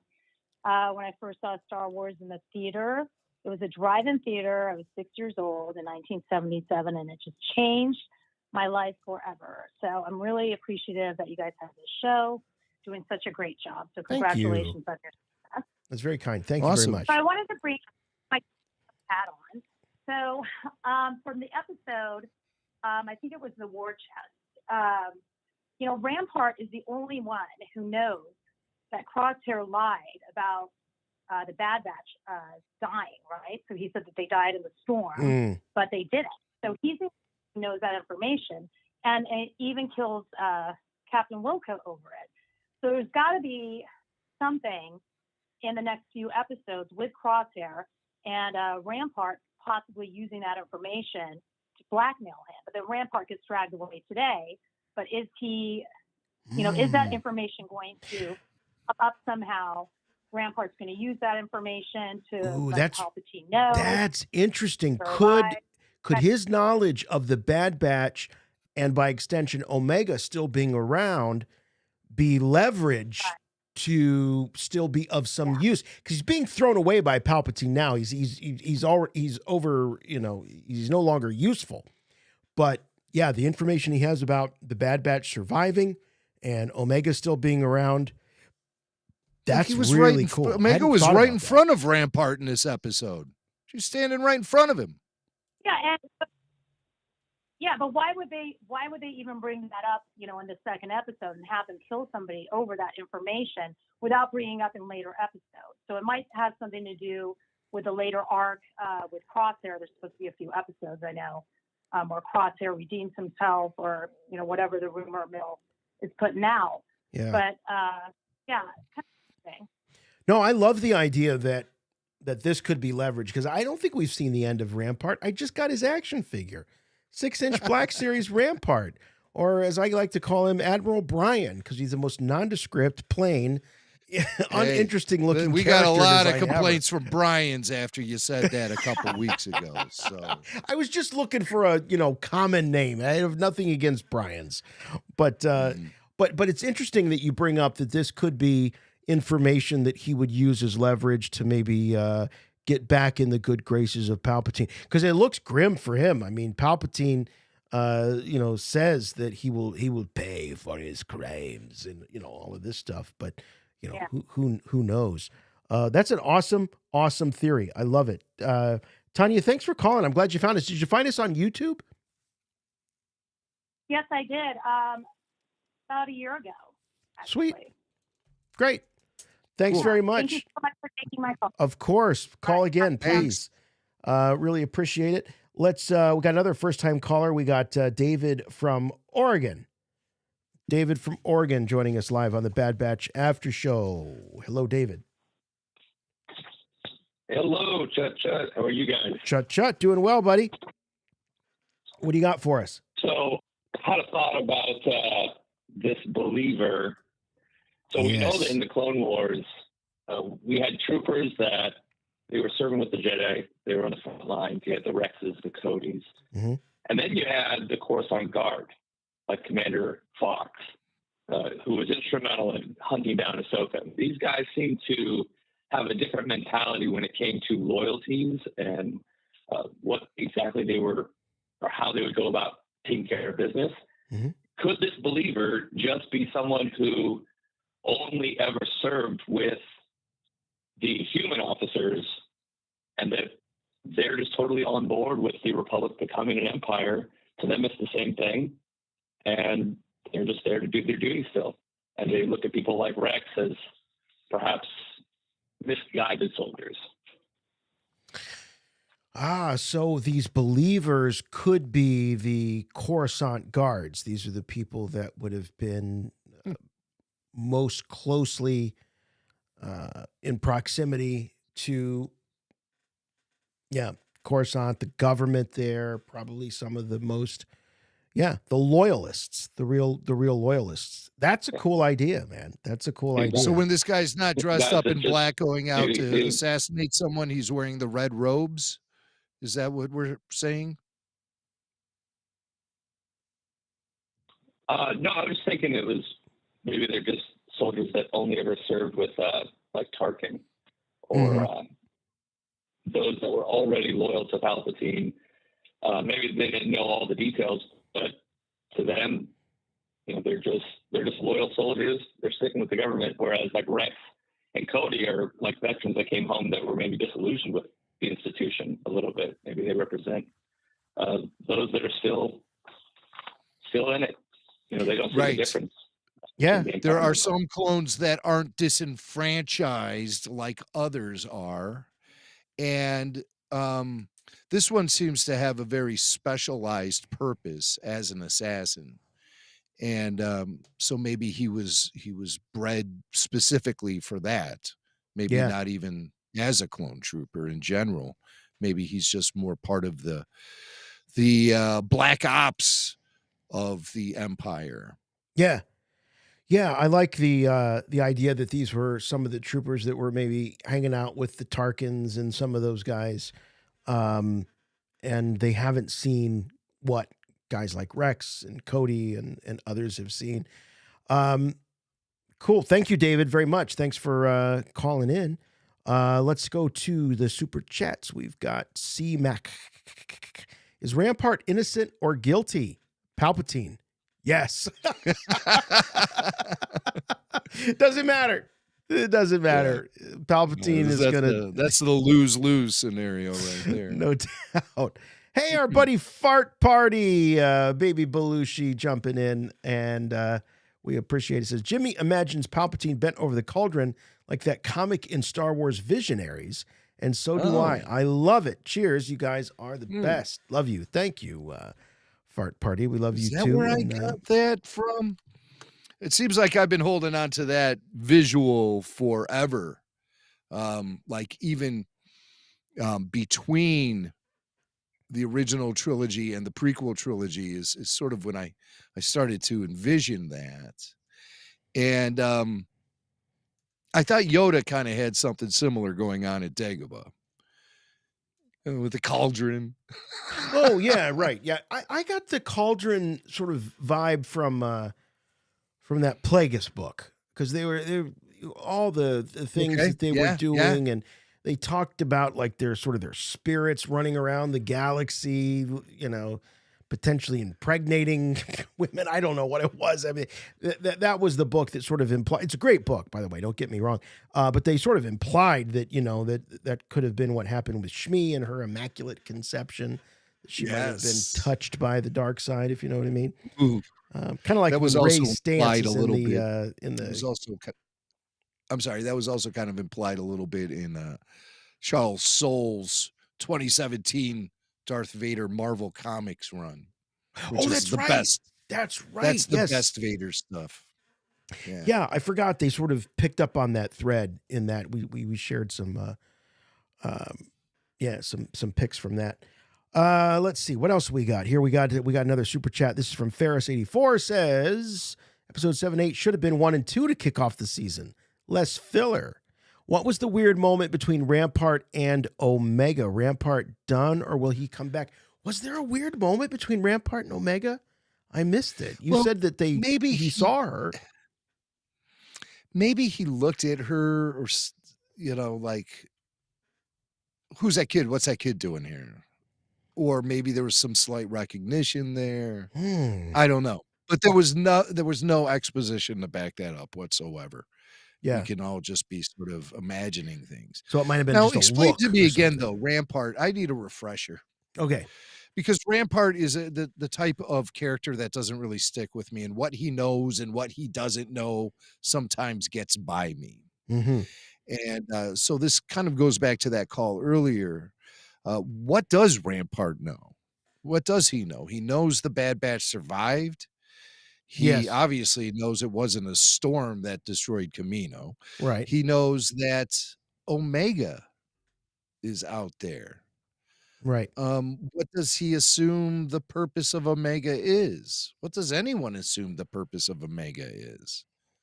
I don't know. I don't know what Rampart knows. We don't know. We know that, at one time she was quite the commodity. That there were bounty hunters that were being employed to track her down and find her.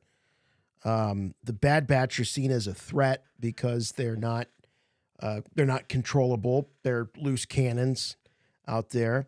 But yeah, I find it hard to believe that Rampart is done. I think that he's going to resurface. I don't know. He's going to go into witness protection.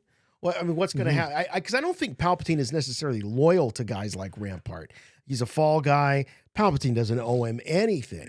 So the only way that Rampart is going to survive is if someone sees value in him. Is it going to be Palpatine?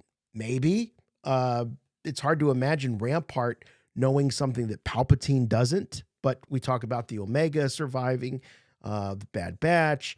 But who else might have interest in a Rampart?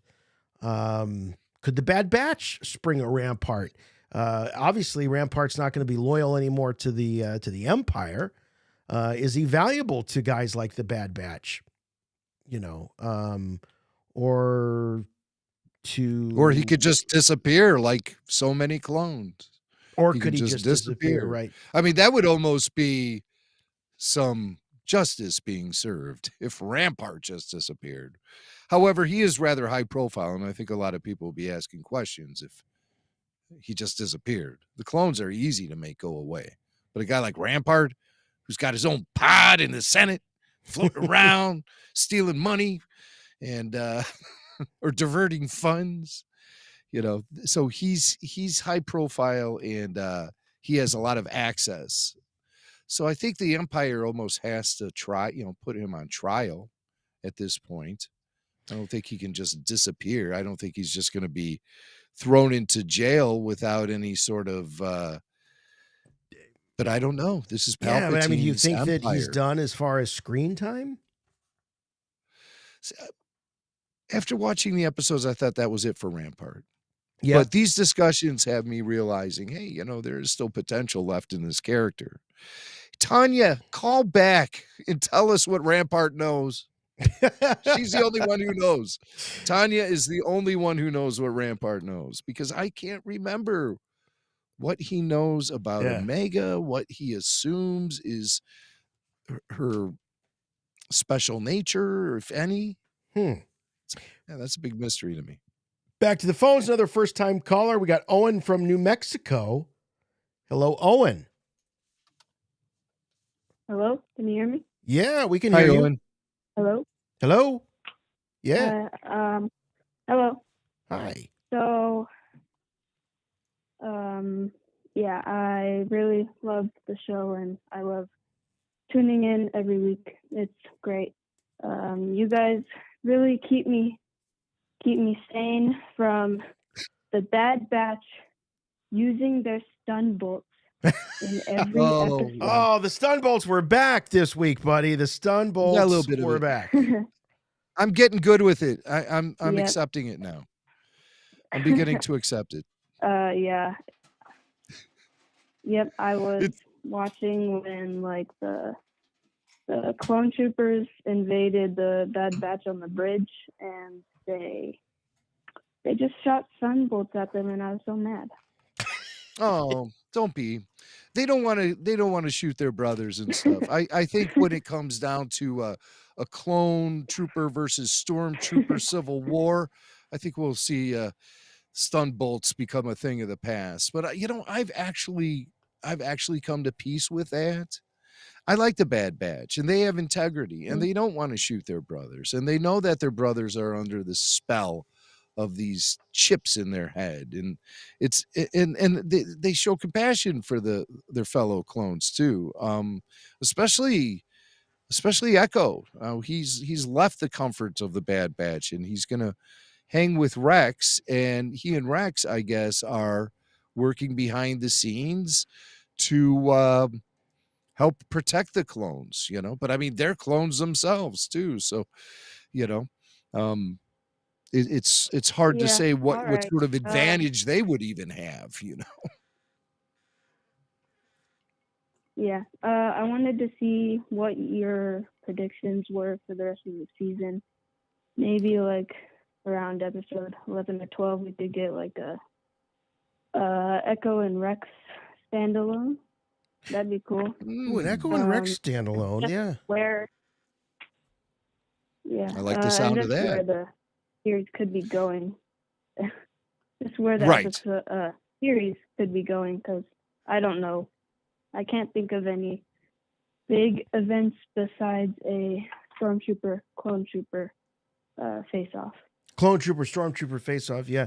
Hopefully it's leading to that. Thanks a lot, Owen. Appreciate the call. Where it's going, here's the thing that I'm struggling with a little bit with this season is that, and I think Owen's question sort of brings this to the fore, which is there's not that thing out there that they're chasing this season. There's not the overall mission. Now, I don't want to say that the show's meandering, because I thought there was a lot of great stuff to talk about in these two episodes. You had a great balance between a lot of exposition and action, but there doesn't seem to be an overall goal for the Bad Batch and Omega, and that is something that I am struggling with a bit. So when Owen says, well, what are your predictions for the season or the series? It's hard to say, because I don't know what they're aiming for. I don't know what the central conflict is for the Bad Batch outside of from episode to episode. Right. Yeah. There's no thread uniting these episodes together. They're all standalone adventures, it seems. Even the Bad Batch themselves make note of this at the beginning of the episode when they hear from Rex. And Wrecker says, I'm sick of sitting around here waiting for Sid to give us something to do. You know what? I felt like Wrecker was channeling the audience there. But even the characters on your show are getting bored with your story arcs.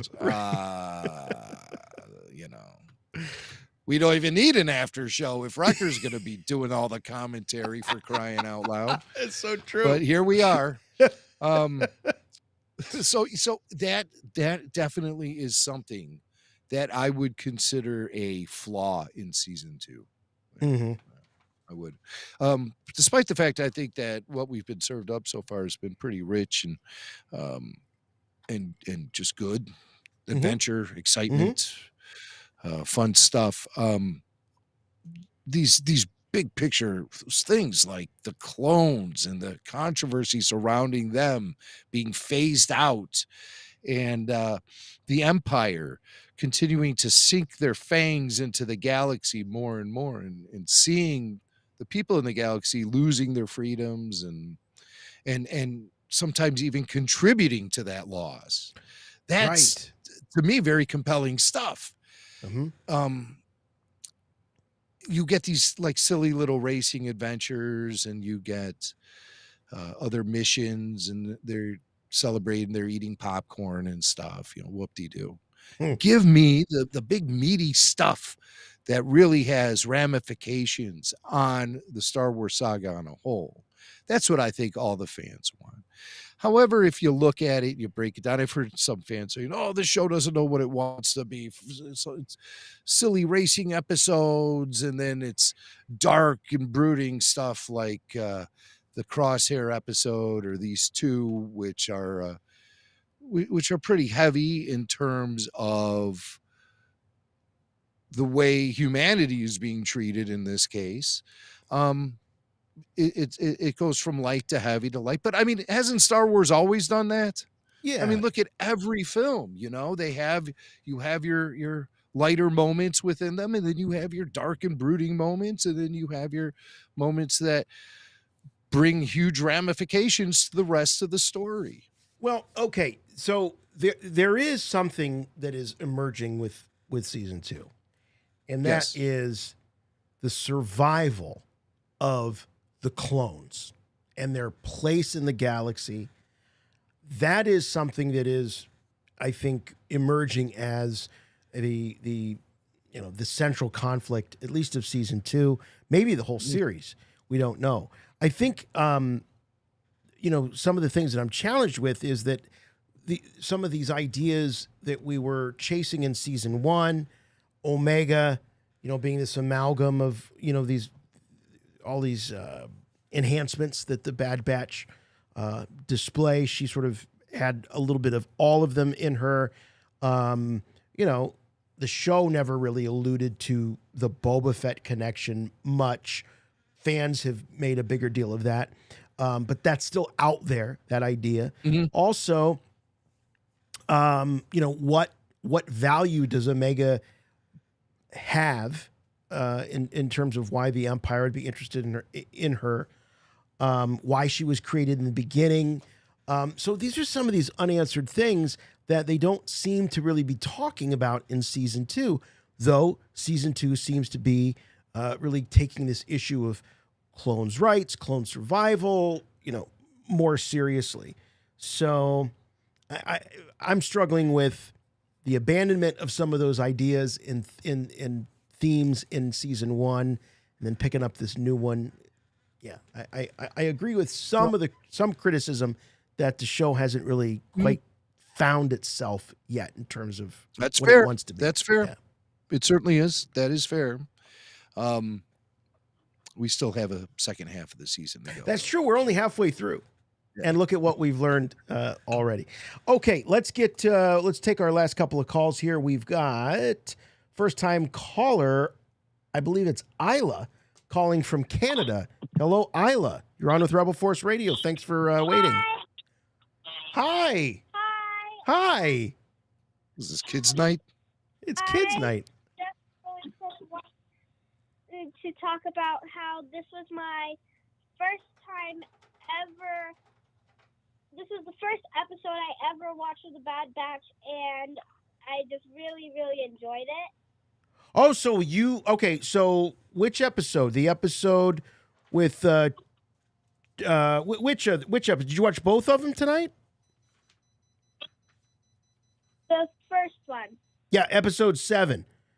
Yeah, Clone Conspiracy. Yeah. Okay. So your first Bad Batch episode dealt with things like a pension fund for the clones.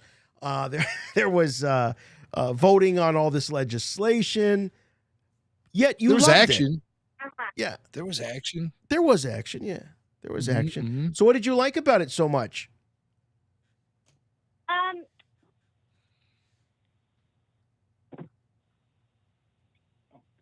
I'm her dad. Oh, hey, Dad. What did she like about it?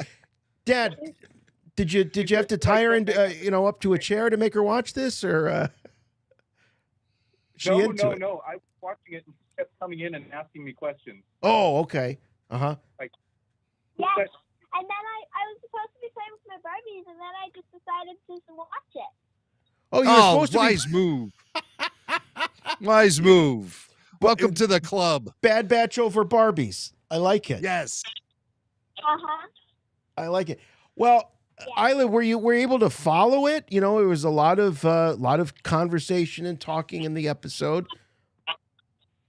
Sort of. My dad had to explain a few little things to me, but yeah, I was pretty much able to. Well, if you liked episodes, if you liked episode 7, wait do you see episode 8? It's even better, I think. Yeah. So how much Star Wars have you seen, Isla? Have you seen all the movies yet? No, I've only seen one of the movies. Which movie was it? A New Hope. I watched A New Hope. You're going to start somewhere. That's a good place to start. And the 7th episode. That's all I've ever watched. But I have done a lot of other things about Star Wars, like I just went to Disneyland for my first time, and my favorite ride is the Millennium Falcon. I was scared, Isla. I really was. I was scared. But were you scared? I was a pilot. Huh? Were you? A little bit. Yeah, little bit. It was pretty frightening. Where did you sit in the? Where did you sit in the Falcon? Were you the pilot, the co-pilot, the gunner, the navigator? What did you do? What's that? And my dad was the pilot. Your dad was the pilot. What did you do? I was also a pilot. You were also a pilot? Okay. I don't know if I was the pilot or the co-pilot. I was the co-pilot. I was the pilot. My dad was the co-pilot. So Dad, you know why Dad wanted to be the co-pilot? Dad wanted to punch it to light speed. That's why Dad wanted to be the co-pilot. But I really wanted to be the pilot. So he told me what sheet was the pilot. I sat. All right. Well, Isla, we love that you have found the Clone Wars. We love that you have found the Rebel Force Radio, Clone Wars, Bad Batch, the Bad Batch after show. And please, hey, keep us posted on your Star Wars journey. You've seen an episode of Bad Batch. You've seen A New Hope. Next time you see some new Star Wars, give us a call, okay? Okay, thank you. Bye. Thank you, honey. Thank you. Bye-bye. All right. We got one more here. This is, am I reading this right? Skyforge from California. Skyforge? Please be an adult. Please be an adult. Please be an adult. Hi, guys. Hey, Skyforge. Is that really your name? Or is that your handle? Yeah. Last name is Forge. No, I'm kidding. Yeah, it's just my handle. It's your handle. Okay. All right. All right. So what's on your mind tonight? Well, I wanted to ask you guys something. This refers to, and I say this out of respect to a previous caller about the voice acting. That was something that kind of stood out for me was Dale Organa's voice, because I know from the animated series, but also Jimmy Smith's performance, and I felt that the accent was pretty strong. What was up with that? You guys, I love your interpretations or the impressions that you guys do. And I guess the question for me, I have for you guys is, I was wondering, because this is Filoni's thing, does he give the yay and nay on that, or is it just the director that says, "Okay, that's a great performance," or let's do it again without so much accent? So too much accent with Bail Organa. Yeah. Mac, was that I hear something you I were hear picking that. up on too? Oh yeah. Oh yeah. Really? Especially in the part I really picked up on it was when he was talking to Chuchi. Ryo Chuchi. It's not Rilo, it's Ryo. Ryo. Ryo, yeah. And he was talking to her, we were discussing this. Is he trying to recruit her? There, this sequence right there, you just put the image up. Is he trying to recruit her? Is he trying to influence her? I was picking up some interesting affectation in the way the dialogue was being delivered. So much so, even though I recognized Phil Lamar's voice, I still had to double check in the credits to make sure it actually was him.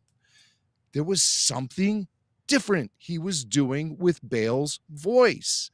And maybe I could put together a little comparison that we can listen to this week on Rebel Force Radio on the weekly show. But I did notice something. And so, well, maybe I'm just hearing things. But I haven't gone back to reference earlier Bale recordings.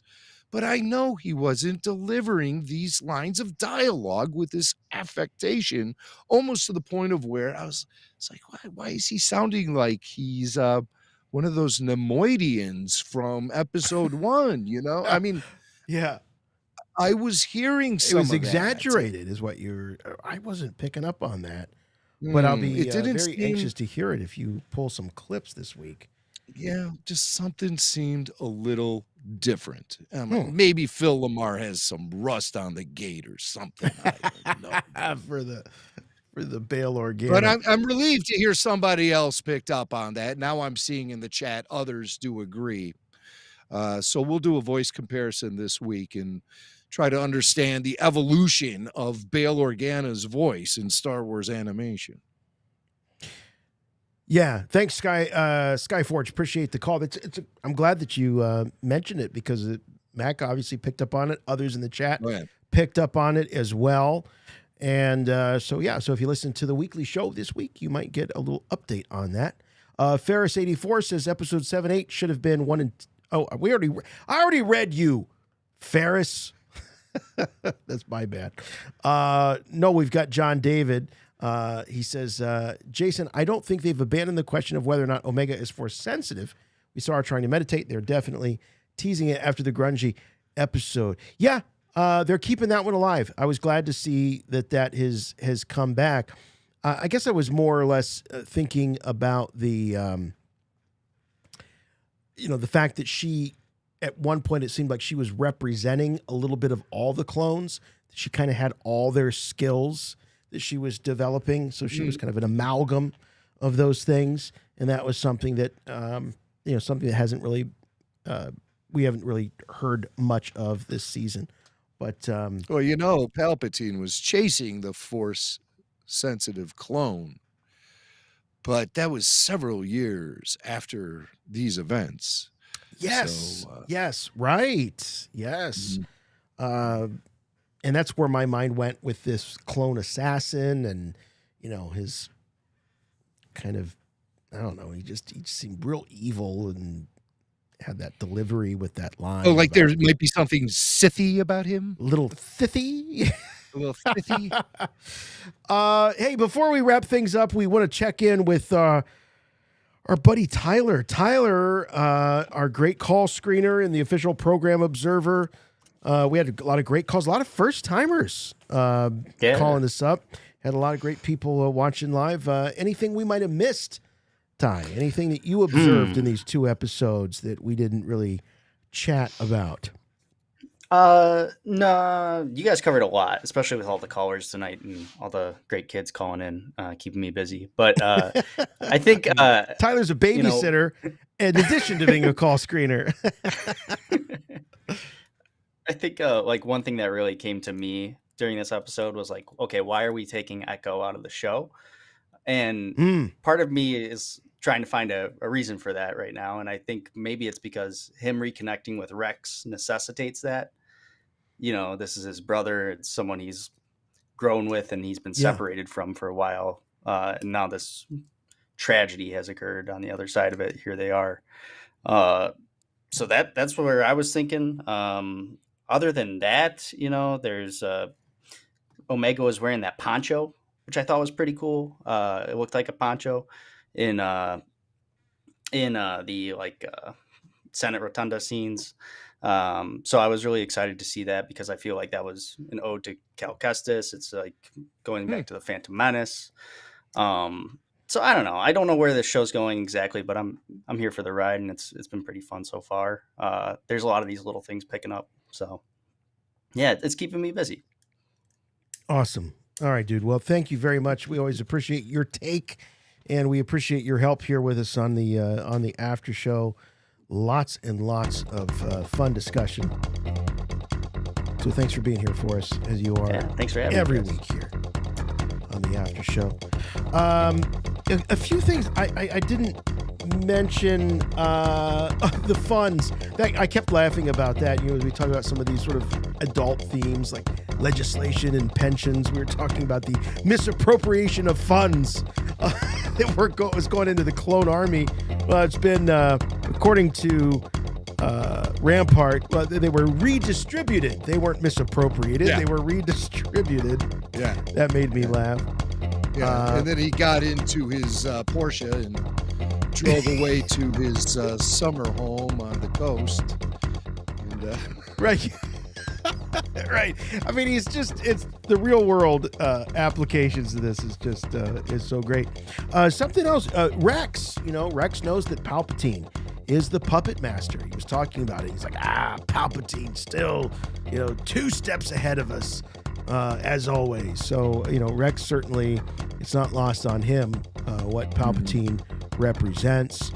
And, the fact that Mas Amedda and Palpatine turn on Rampart, so quickly, they just, no moss grows on guys like that. They are able to twist and turn on a dime as soon as they see it going another direction. No Mas Amedda. No Mas. And the big moment when Palpatine says, "There's a new era heralded by the Imperial Stormtrooper." And who can't Ian hit the McDiarmid, side of we a didn't barn really- with a cannon. What's that?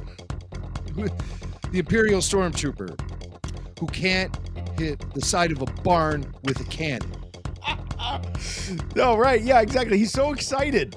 You think he gets buyer's remorse here? I mean, he's like, this is going to take us to a new era. But it's great to have Ian McDiarmid, on the show. I do think about Ian Abercrombie, and even though he was, he wasn't Ian McDiarmid, he wasn't that guy, but man, just something about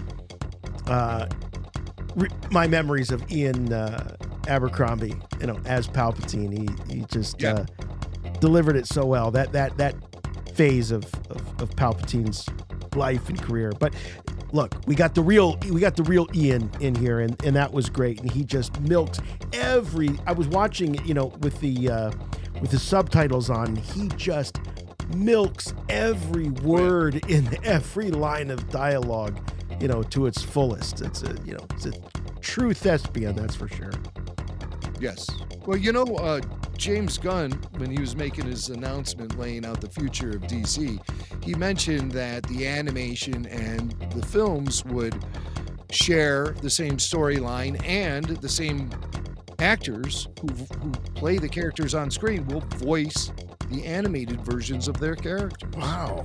So he seems to be making a big push for that, and it got me thinking, wow, we got Ian McDiarmid back as Palpatine in the Clone Wars, but would this series be better with Tim Morrison doing the voices of all the clones? That's heavy lifting Tim couldn't possibly pull off. No. So you need a specialist like D. Bradley Baker. So I see the value of having the same actor voice the character, both live action and animation. But sometimes you got to bring in the specialist. You got to bring in the ringer. Dude, you're so right, and that's what D. Bradley Baker is. So many times I'm watching this series, and all of a sudden it dawns on me that it's the same guy, just talking to himself in a studio somewhere, doing all these voices. It's really incredible, and you're so right. I don't think as great and talented as Tim Morrison is, that he could do it, and I don't think he'd want to do it. I think he would take one look at that job and go, this is beyond me. Stick with the other guy. So in some cases it can work, in other cases probably not so much. Right. Jimmy Mack, episode 7, episode 8 of season 2, Clone Conspiracy, Truth and Consequences. So much to talk about. Anything we missed? What are your final thoughts this week? All right, final thoughts, Jason, on this Clone Wars doubleheader. Let's just go through the old notes and see what's still left over here, if anything. I did write on my notes, what's up with Bale's voice, Phil Lamar? And our caller brought up, does Dave Filoni coach them on how to do it and stuff? Well, Dave Filoni isn't really supervising these voiceover sessions anymore. It's Brad Rao and probably Jennifer Corbett as well. Those are your guys who are running the show here for the Bad Batch, and they're the ones in the LA studios with the voice actors coaxing the performances out of them. So maybe this affectation was something that was requested by the directors, or maybe it's something that Phil just decided to add. Who knows? But there definitely is something going on, and we'll follow up on that later this week on Rebel Force Radio. Oh, Slip! There are 2 troopers in Star Wars named Slip, and when this character at the beginning of Clone Conspiracy mentioned his name Slip, I looked it up. Have we ever heard of Slip before? That sounds familiar. There must be a Slip, and there wasn't. This was his introduction. Slip was introduced in the Bad Batch this week, but there is another Slip, and you know this guy. It's the name of the trooper from The Force Awakens at the very beginning who served with Finn and died during the raid on the village at the beginning of the film, on that Jakku village where Max von Sydow was hanging out and everything. That trooper who got shot, he wiped his bloody hand on Finn's helmet, leaving that hand mark, that bloody hand mark that was on Finn. His name was Slip. That was his nickname, that trooper. I discovered that this afternoon. He wasn't called Slip in the film, obviously, but in one of the spin-off novels, somebody gave him that nickname, Slip. It's like, well, why didn't Finn have a nickname? I mean, whatever. Rex and Rilo. Rex takes Ryo and the corpse of the assassin to a garage in the lower levels. And when they pulled up to the garage, I recognized immediately. I recognized the garage door, the loading dock, whatever you want to call it. Rex said it belonged to friends of his. That's the Martez sisters, Rafa and Ralph. That was their whatever garage? their names are. That was their garage. Oh I remember it. I God. just remember seeing Ahsoka standing there. And when Rex pulled up to that in that shuttle with Ryo and the assassin, I thought that was it. And so I looked it up, and it's the exact same spot. So we have, again, another set from Clone Wars showing up here in Bad Batch. Let's see. My final thoughts aren't exactly flowing because I have so many notes, and we had such a dense, deep conversation. Halle Bertoni, of course, making her return. The Kaminoan senator who pressured the Republic to maintain the status quo of the war and continue the need for clone troopers from Kamino. She was a suspect for killing Uncle Ando, Anaconda Far, in the Clone Wars, but I thought she was she was cleared of those charges. I don't remember exactly, but I thought she was cleared of those charges. Yet she's referred to as a disgrace in this. Rampart calls her a disgrace. So I was wondering, what was the issue? I mean, were there more ramifications from the death of Anna? There was another scandal or something that she was involved in. Because I remember her being when I saw her show up, like, isn't this woman? She has no credibility anymore. She's thrown out of the. She's been thrown out of the Senate. Too, but I couldn't remember what the reasons were for it. We saw V-Wings in this episode. They're kind of a precursor to TIE fighters, and you see those at the end of Revenge of the Sith, and they showed up here. Echo stays with Rex. I don't think that's the end of Echo. I think his story is still being told on the Bad Batch. I think we'll definitely see more from Echo. I really like that Kid Owen, who suggested maybe we'll see a standalone adventure with Echo and Rex coming up here in the second half of season 2.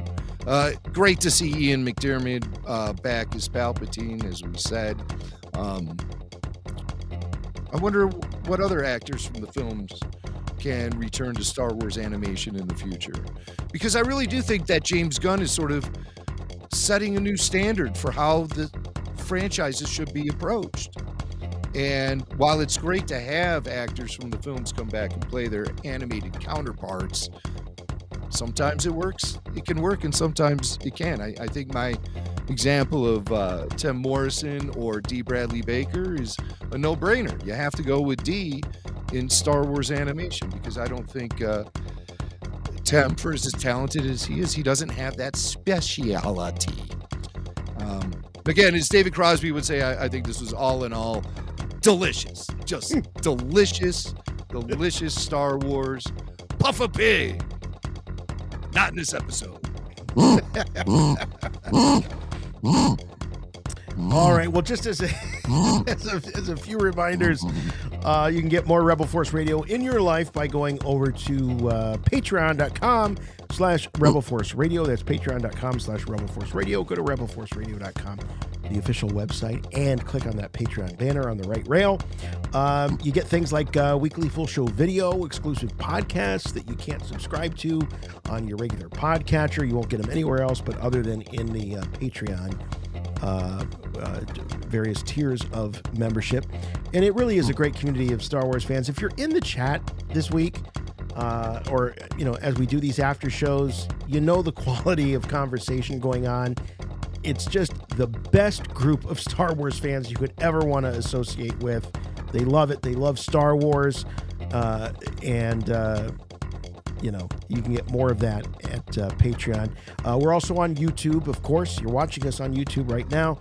So please subscribe, like, comment on our videos. That really helps all those algorithms and stuff. And we are the undisputed #1 Star Wars podcast of all time. That's right. And so we'd love to have those YouTube numbers reflect our rankings as a podcast. So check it out on YouTube, also on Facebook, Instagram, Twitter. We're on all the socials. The website, as I say, is rebelforceradio.com. Please keep listening. Subscribe if you can. Leave us a review. We love to have the reviews, even on these after shows, especially the comments in the YouTube. Just one rule, please.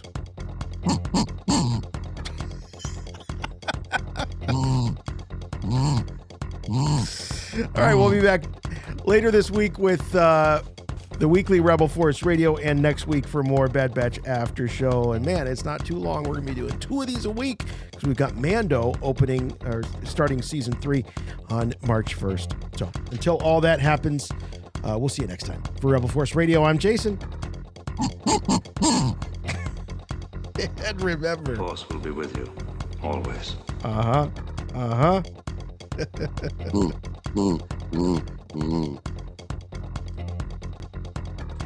Puff a pig.